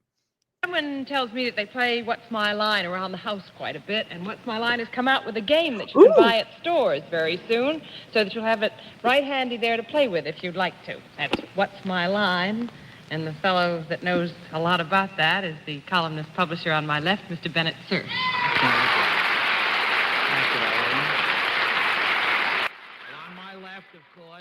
Oh, we got a super chat from Woody4077, $5. Thank you so much. Fun fact, the What's My Line stage was later purchased and converted into a nightclub that you may have heard of. It's called Studio 54. That's amazing. Thank you so much, Woody. Yeah, they filmed this live every Sunday night. It was a really big deal. Yeah, how does that home game work anyways? Like, how could you do that? Later on. But I think it's time for my friends now to meet the first challenger whose line has to be spotted. So will you sign in, please, sir?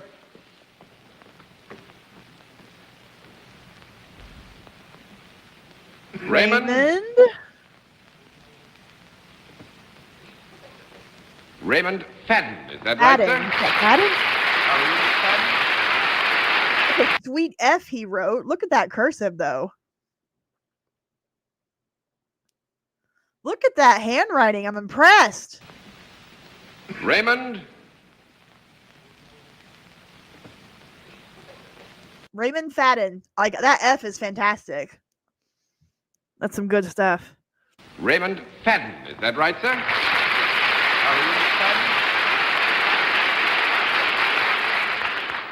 You nervous? Not a bit. Oh, I forgot all about that. Don't say any more. Where are you from, Mr. Fadden? In New York. Oh, from New York? Oh, fine. We try to give the panel a little help with contestants. We like to give them a chance to see them close on, so to speak. So would you take a hike down there in front of the panel for me? Oh, Mr. Fadden. Hi, Mr. Fadden. Mr. Fadden? Hi, how are you?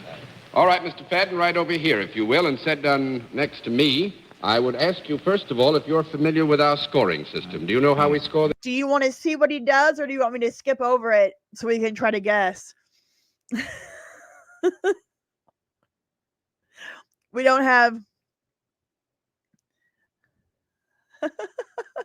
the 70 episodes of What's My Line was taped at the Ed Sullivan Theater, where Letterman used to and now Colbert have their shows. Yeah. So you want to see what he does? Okay, well, we'll see what he does. This operation, would you pull your chair in, please? And then I think all we need to do is let the folks at home and our friends here in the theater know exactly what your line is.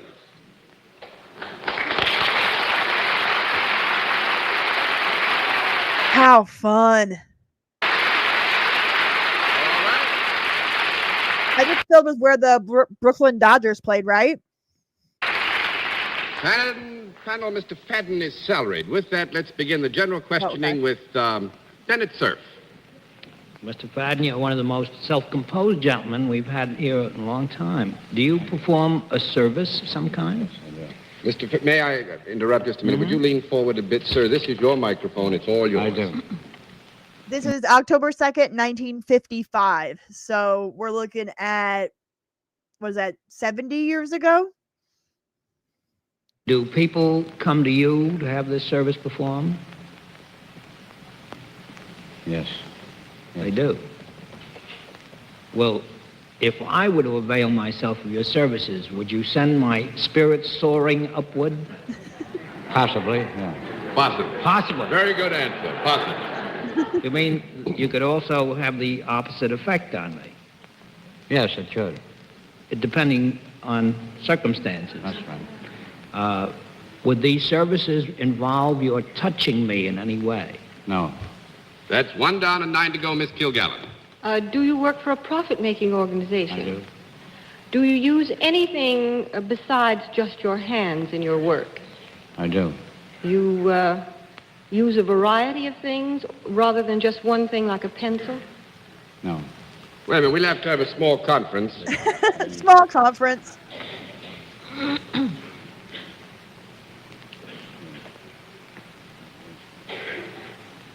Yes. I think Mr. Fadden would be willing to agree just to obviate the possibility that we might be unfair or in any way, deny you the help that you properly should have.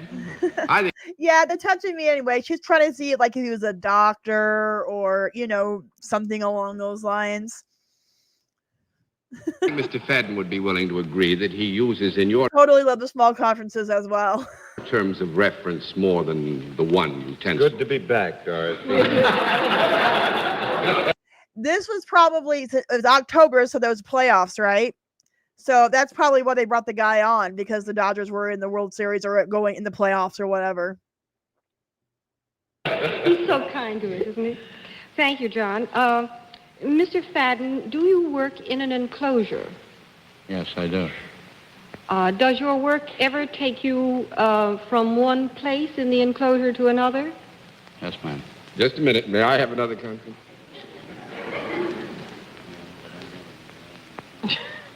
Yep. Good deal. Yes, fine. All right, go ahead. Does the enclosure ever move around? No. That's 2 down and 8 to go, Mr. Lewis. Thought it might be another bus driver. You work in an enclosure that does not move around. Do you wear approximately what you're wearing now in your work, Mr. Fadden? I do. There's no special garb of any kind. Your work then is So he wears a suit to run the scoreboard at Evansville. That's pretty amazing. probably more mental than it would be physical. Is that correct? It's more mental, yeah. More mental. Wait a minute. John usually only has this many conferences with a pretty girl. He's changed. I think we'll have to give you... Yep, Heath, you found your people. And that's why I love these live streams. It's because it allows me to find my people. I love that you guys are watching this and enjoying it. You a no on that because there is a very substantial area of physical effort in this. That's 3 down and 7 to go, Miss Francis. May I guess that this enclosure is not an office building? May you guess that? Yes, You it is not certainly- an office building. You certainly may. Oh, you were getting ready to say... Is it a place of entertainment of any kind, this place that you work? Yes. Mm-hmm. Is there any product at all connected with what you do in this enclosure? Baseball. Not within our terms of reference. May I tell you what my term of reference was? Yes. Mm-hmm. I was thinking of animals. Animals? Now it's cleared up, that's isn't too it? bad. Aren't you glad? 6 to go, Mr. Sir. Mr. Fadden, at the moment there are some events taking place at a couple of baseball stadiums around New York. Would you have any connection whatever with the honorable's pastime of baseball? Look at that. You have. Well, obviously... Pee-wee Reese. Obviously, you're not an outfielder for the Yankees because you're hale and hearty. Oh, Bennett. Mr. Fadden, is your work done out of sight of the audience at a baseball game? That's right. They went straight to the World Series back then. I forgot about that change. So yeah, so they were getting ready to go into the World Series here. Or playing at that currently. Out of the sight of the audience at a baseball game. I mean, the crowd at the game wouldn't see you while you're performing this duty? They see me perform the duty. No, but they don't see you physically while you perform it. That's They don't right. see you physically. Have you got anything to do with the scoring of the game? Are you one of the official scorekeepers of the World Series? One of the official scorekeepers No. of the World Series, he is not. That makes it 5 down and 5 to go. It's Bill Gallen. Do you have anything to do with the numbers coming up on the scoreboard every time the Dodgers get a home run?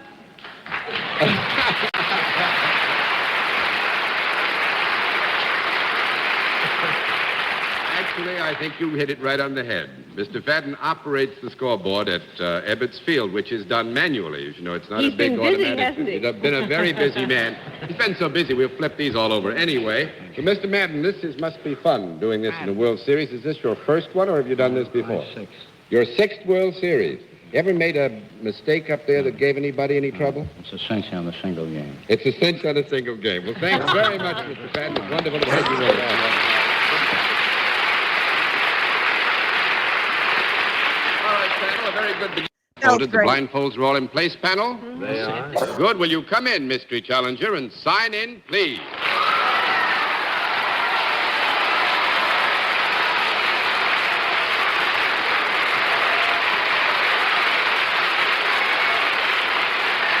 Man, 55 would have been like at the height of I Love Lucy's fame, right? That the show had to be number 1 on television at the time. All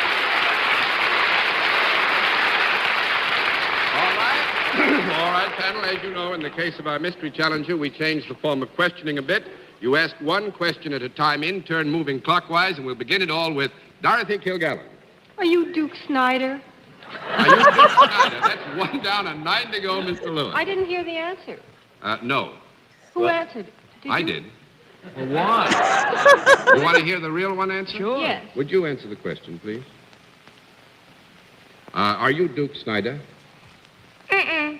Mr. Lewis. Well, just to clear it up once and for all, could we have seen you on television earlier today?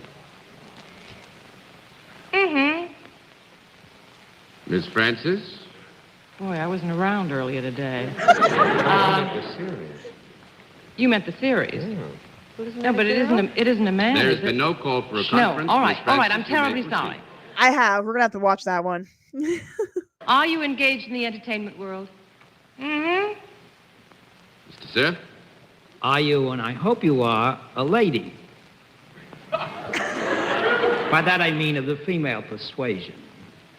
Yeah, I think so.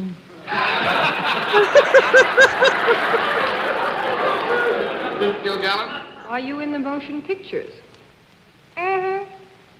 Mr. Lewis? And you are also in television and...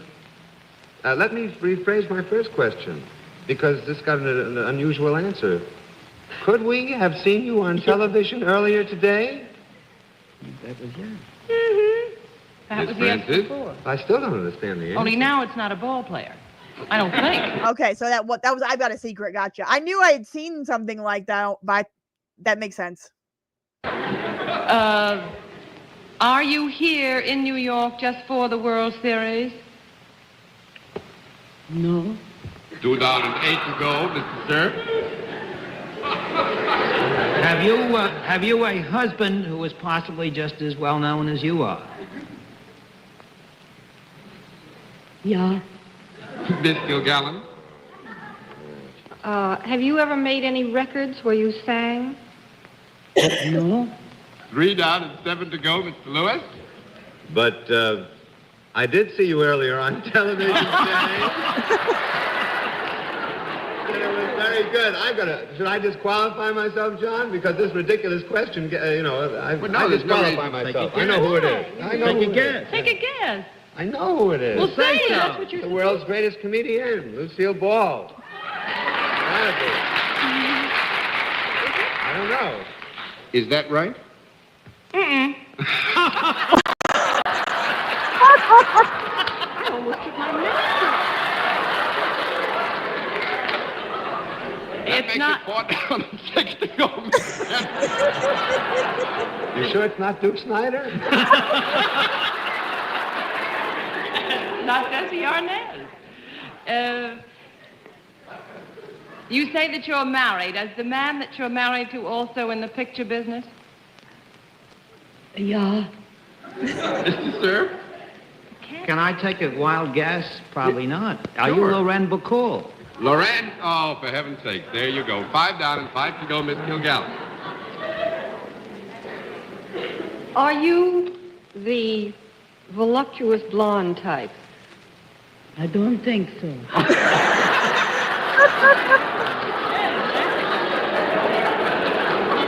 6 down and 4 to go, Mr. Lewis.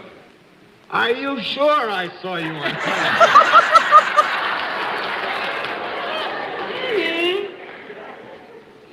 Yeah, I won't let that count as a question, All but right, you are thank reassured. Do you have anything to do with the program, with the Lucy show? Mm-hmm. Miss Francis? It's not Desi Arnaz. You're on I Love Lucy? Mm-hmm. I mean, is that the question that Bob just asked? Well, the question was, do you have anything to do with I Love Lucy show? She doesn't sound like a stagehand. Are you Lucy's girlfriend? Mm-mm. 6 down and 4 to go, Mr. Sir. It's both of them. Really figured it out.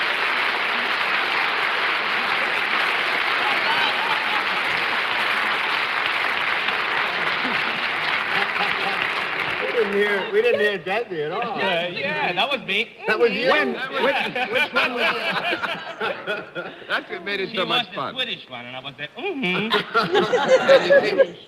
Swedish? Swedish. Well, you had some kind of an accent, didn't you? Yeah. What, Swedish? Swedish. What is Swedish? Cuban Swede. Cuban Swedish. Isn't that a dirty trick? Yeah, I'm pretty sure he does. But I'm sure you don't mind it. Because one reason, actually, that Desi and Miss Lucille are here is tomorrow night's a happy night when you all come back for the new season at 9 o'clock. Yeah, but that's not really the reason. The reason is that we love you so very, very much, and every time we get to New York, we love to visit with you. Oh, Very sweet. Well, were you on television today? Swedish. All right, we'll watch one with Robert Wagner. There's so many big guests that we can watch on here. This is from 1958.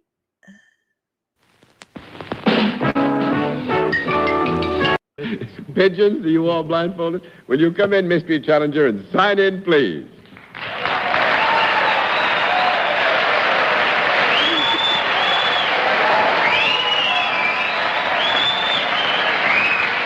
My mom loved Heart to Heart and Robert Wagner. Like, that was her favorite thing in the whole world. And besides Magnum P.I.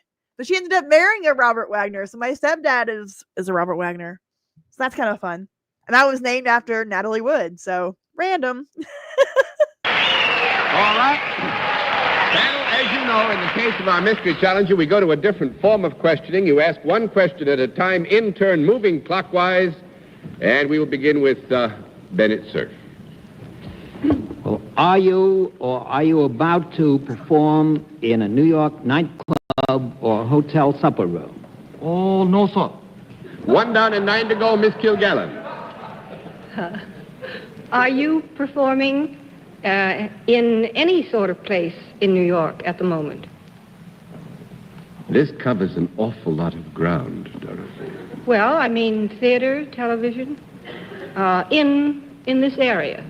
You mean, is a personal appearance of some character being... Who, me? Natalie Wood died when I was like 3 or 4 years old. I think she died in like 80 or 81.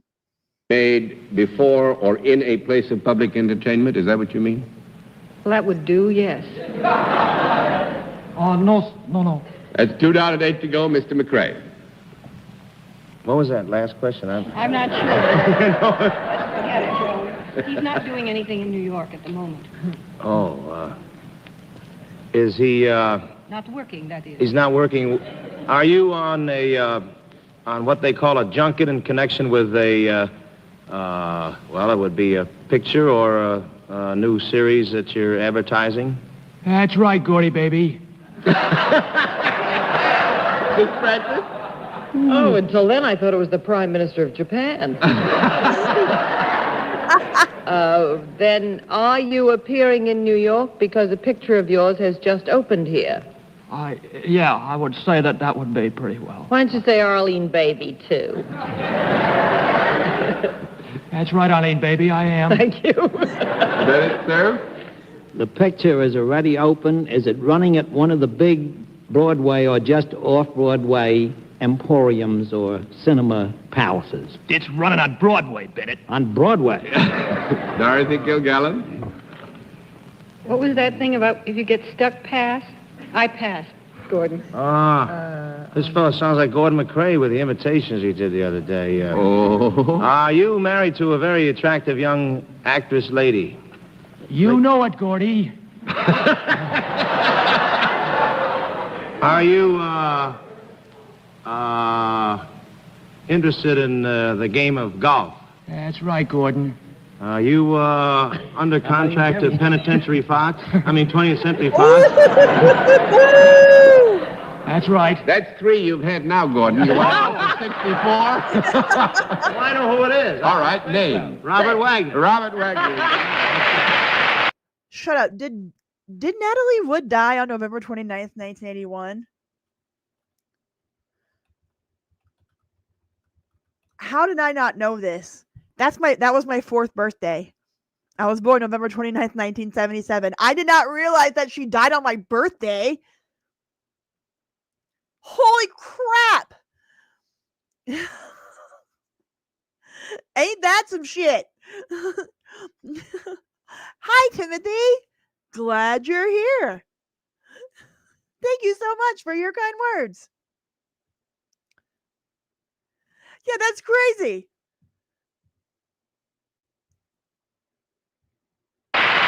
That's nuts.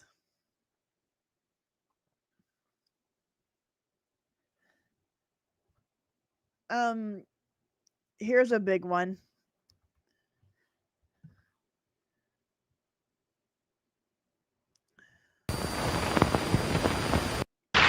And now, just a very quick reminder while our next challenger gets ready to come in, that if you would like to appear on What's My Line and try to puzzle our perspicacious panel with your occupation. Yep, I'm 1129.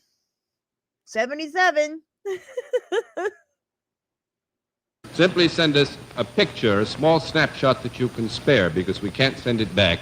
Your name, your address, your occupation, and when you expect... I knew she died when I was young, but I don't remember like the specifics. Obviously, it was on my 4th birthday, so I can't believe I didn't realize that.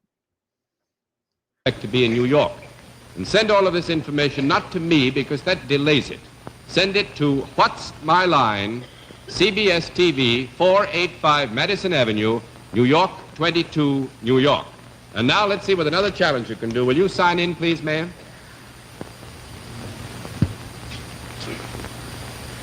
Edith. Oh, no, wait. Edith Hempstead, is that right? I want to Cent trade-in allowance. For the shave you've always wanted, reach for the Remington. Get a Remington 60 Deluxe. And now we come to the special feature of our program, the appearance of our mystery celebrity. This will be the last one, and then I'm going to call it a night. We're at 3.5 hours already. Woo! My friends on the panel would recognize our guest immediately, so they have, as usual, been... I have a video to write. Well, actually, I've already written it. I need to record the voiceover. I don't know if I'll do that tonight or tomorrow, but got lots of editing to do.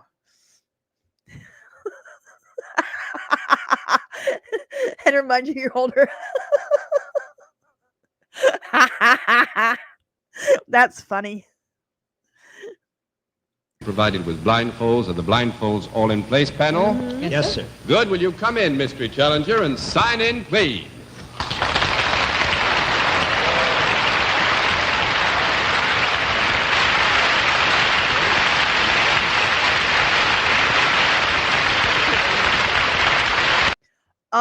Murder Ordained will be in my next 80s miniseries video. Not quite sure when that will be out yet, but I just watched it the other night. It was so good. They couldn't let her use her own voice. I do have 2 1980s miniseries videos already done. Third one will be coming at some point this summer. And I must say that perhaps particularly tonight, Bennett, you touched on a very tender and fond spot when you mentioned the United Nations. Madam Pandit. Well, tonight, I think everybody knows, begins the 8th annual observance of United Nations Week. It needs no one, least of all me, to tell the great part that our guest has played in the development of the United Nations. And we're very pleased and proud, Mrs. Roosevelt, to have you as our guest. I think perhaps, too, that... All right, I got one more. I know I said this would be the last, but we'll do one more. One more mystery guest. Because I really like this one. This is from 1956. Please. Sign in, please. Is known visually to So about, 10 years before he died? great numbers of people, but at the same time, I would have to admit that he has a towering reputation. I'm going to do a video. I've actually been writing it recently called Why Gen X was, or Why Disney was never really a big deal for Gen X. And you're going to have to listen to my argument. Because Walt Disney died, like, right when Gen X started being born, right? So we got to watch, Cinderella and, Snow White and Dumbo and all that stuff. But it was all, and they had the Disney Sunday night stuff. But like the 70s and the 80s were kind of a really horrible time for Disney. And so we didn't get like all the big iconic movies when we were growing up. Idea was sparked because I saw a video the other day of something opening at Disney, like a new ride or a new thing, and it was all adults. There was no kids there, but they were all millennial adults, like all these kids that grew up during the 90s renaissance of Disney. But that was after Gen X had already grown up, right? So like there were things about Disney from the 70s and 80s that were good, and I'm going to talk about that. But like we grew up in a time like in Disney's desert, and now like Black Cauldron. I'm not gonna mess with your Black Cauldron. But the ABC Sunday night movies, I'm definitely going to talk about the ABC Sunday night movies. That was like the one good thing that we had, but Disney just wasn't a big thing for us as far as like, you could start renting their movies in the 80s if they had the Disney Vault, so you couldn't always get to the stuff. So anyway, we just weren't. Gen X and Disney is very different than like millennials and Disney. Like all those Disney adults you see all over the place, they're all in their 30s. Does that make sense? Yeah, The Little Mermaid opened in 89, which started the Renaissance, the Disney Renaissance. But like we were all already kind of grown up, right? So we had like the Black Cauldron, and we had Flight of the Navigator, and we had the ABC Sunday night Disney movie that were made for TV and all that. The Wonderful World of Disney and all that stuff. But like as far as like the way that millennials are attached to Disney, and the way even our parents, boomers, were attached to Disney because of the Mickey Mouse Club and all the stuff that was on TV and the movies that came out in the theaters when they were growing up, like Gen X just didn't get all of that, if that makes any sense.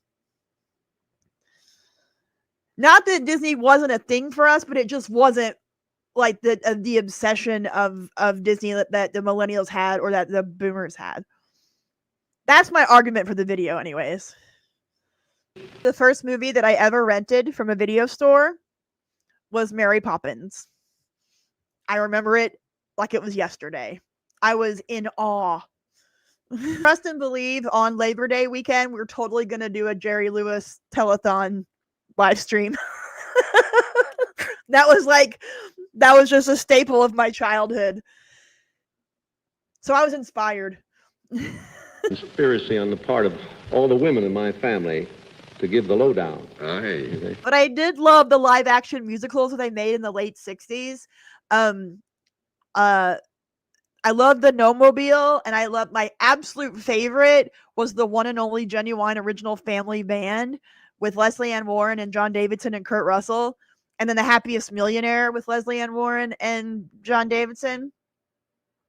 And yeah, there was a 70s version of Mickey Mouse Club, but I never saw it. I don't know what it would have been on. But so I loved the live stream. The live action musicals that they did in the late 60s, right when Walt died. But I could do a Soul Train anniversary live stream this October. I could. I got to be careful with stuff like that because of copyright, but I'm not opposed to it. Yep, The Happiest Millionaire. I loved it. Happiest Millionaire and the one and only genuine original family band.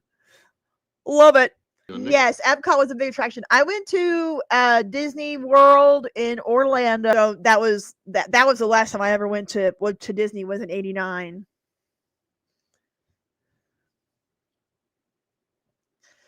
So anyway, that's my story, and I'm sticking to it on that. Sort of an immediate. Yeah, it's really cool. But it's changed a lot since I was there. Like the big golf ball was something totally different back then than it was. They have all the different countries in the world that you go through, and you can eat different foods and drink beer and all that good stuff from all the different countries. But it's so damn expensive now. I wouldn't where Disney is now as a company. Like, I feel no need to give them my money, so I'm not gonna go drop $200 for a ticket for one day. Ridiculous how expensive all that crap is. Yep, the big golf ball thing. That's what it looked like. I've never been to Disneyland. I've been by it, but we didn't go. We were in Hollywood and we're driving around LA and went up to Anaheim or down to Anaheim, wherever it's at in the area. We didn't go into it because it just wasn't on the agenda. But I've been around it. But I've been to Disney World twice.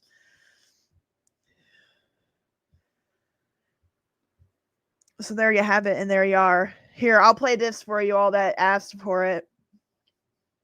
Since I have it already loaded into my my media here on the StreamYard, and then we'll say goodbye. Here, this is for y'all. Bonus question.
And there you go. That's a great way to end the night. Like that's your sign to now it's time to go watch a movie.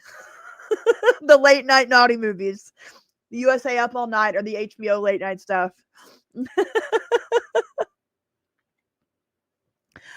Okay. I think that's all I'm going to be able to do. We're almost at 4 hours, so I'm tired. I had a great time. Thank you guys so much for the crazy stream that we had tonight. It went to some crazy places, but we had fun, right? What's the feature presentation? Let's see. What am I going to go watch?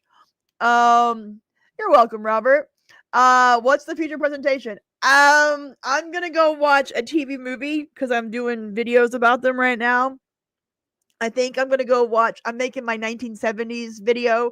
I think I'm gonna go watch Brian's Song because that's my favorite 1970s TV movie. I feel like crying. All right. So Sunday night for members, I'm watching Dallas. So if you are a member, hop in and watch Dallas with me. Dallas is available on Amazon Prime. And then Tuesday, we'll get back to our 80s TV theme song tier list. We're doing kids shows and cartoons still. And then my new video of 70s TV movies will be out in the next, hopefully, couple of days. I always underestimate how long it's going to take me to make them. But yeah, it should be the next couple of days. Yes, Brian's Song was a TV movie, 1971. And it was the first VHS video movie, like real, actual movie bought from the store that I ever bought. Up until then, we had always just recorded stuff on television. But in like 89, 90, around then, it was 88, 89, somewhere in there, we were at a mall. We were at a Suncoast Motion Picture Company video store. And they had a copy of Brian's Song. And it was my favorite movie as a kid. I know it's kind of a weird movie to be your favorite, but I saw a copy and I bought it for $39.95. It was my very first movie on VHS that I ever bought. So it's always been one of my favorites. I read I Am Third, which was Gail Sayers' book. Gail Sayers was a Jayhawk. So anyways. So that's what I'm going to go watch. You'll have a great night. Be looking out for my new video, and I will see you members on Sunday night to watch Dallas. And Tuesday night, we'll be back here to rank more cartoons and kids show TV theme songs. Yay! Everybody have a wonderful night. Thank you so much for hanging out with me. I really, really appreciate it. You guys are the greatest. I'll see you all later. Okay, bye.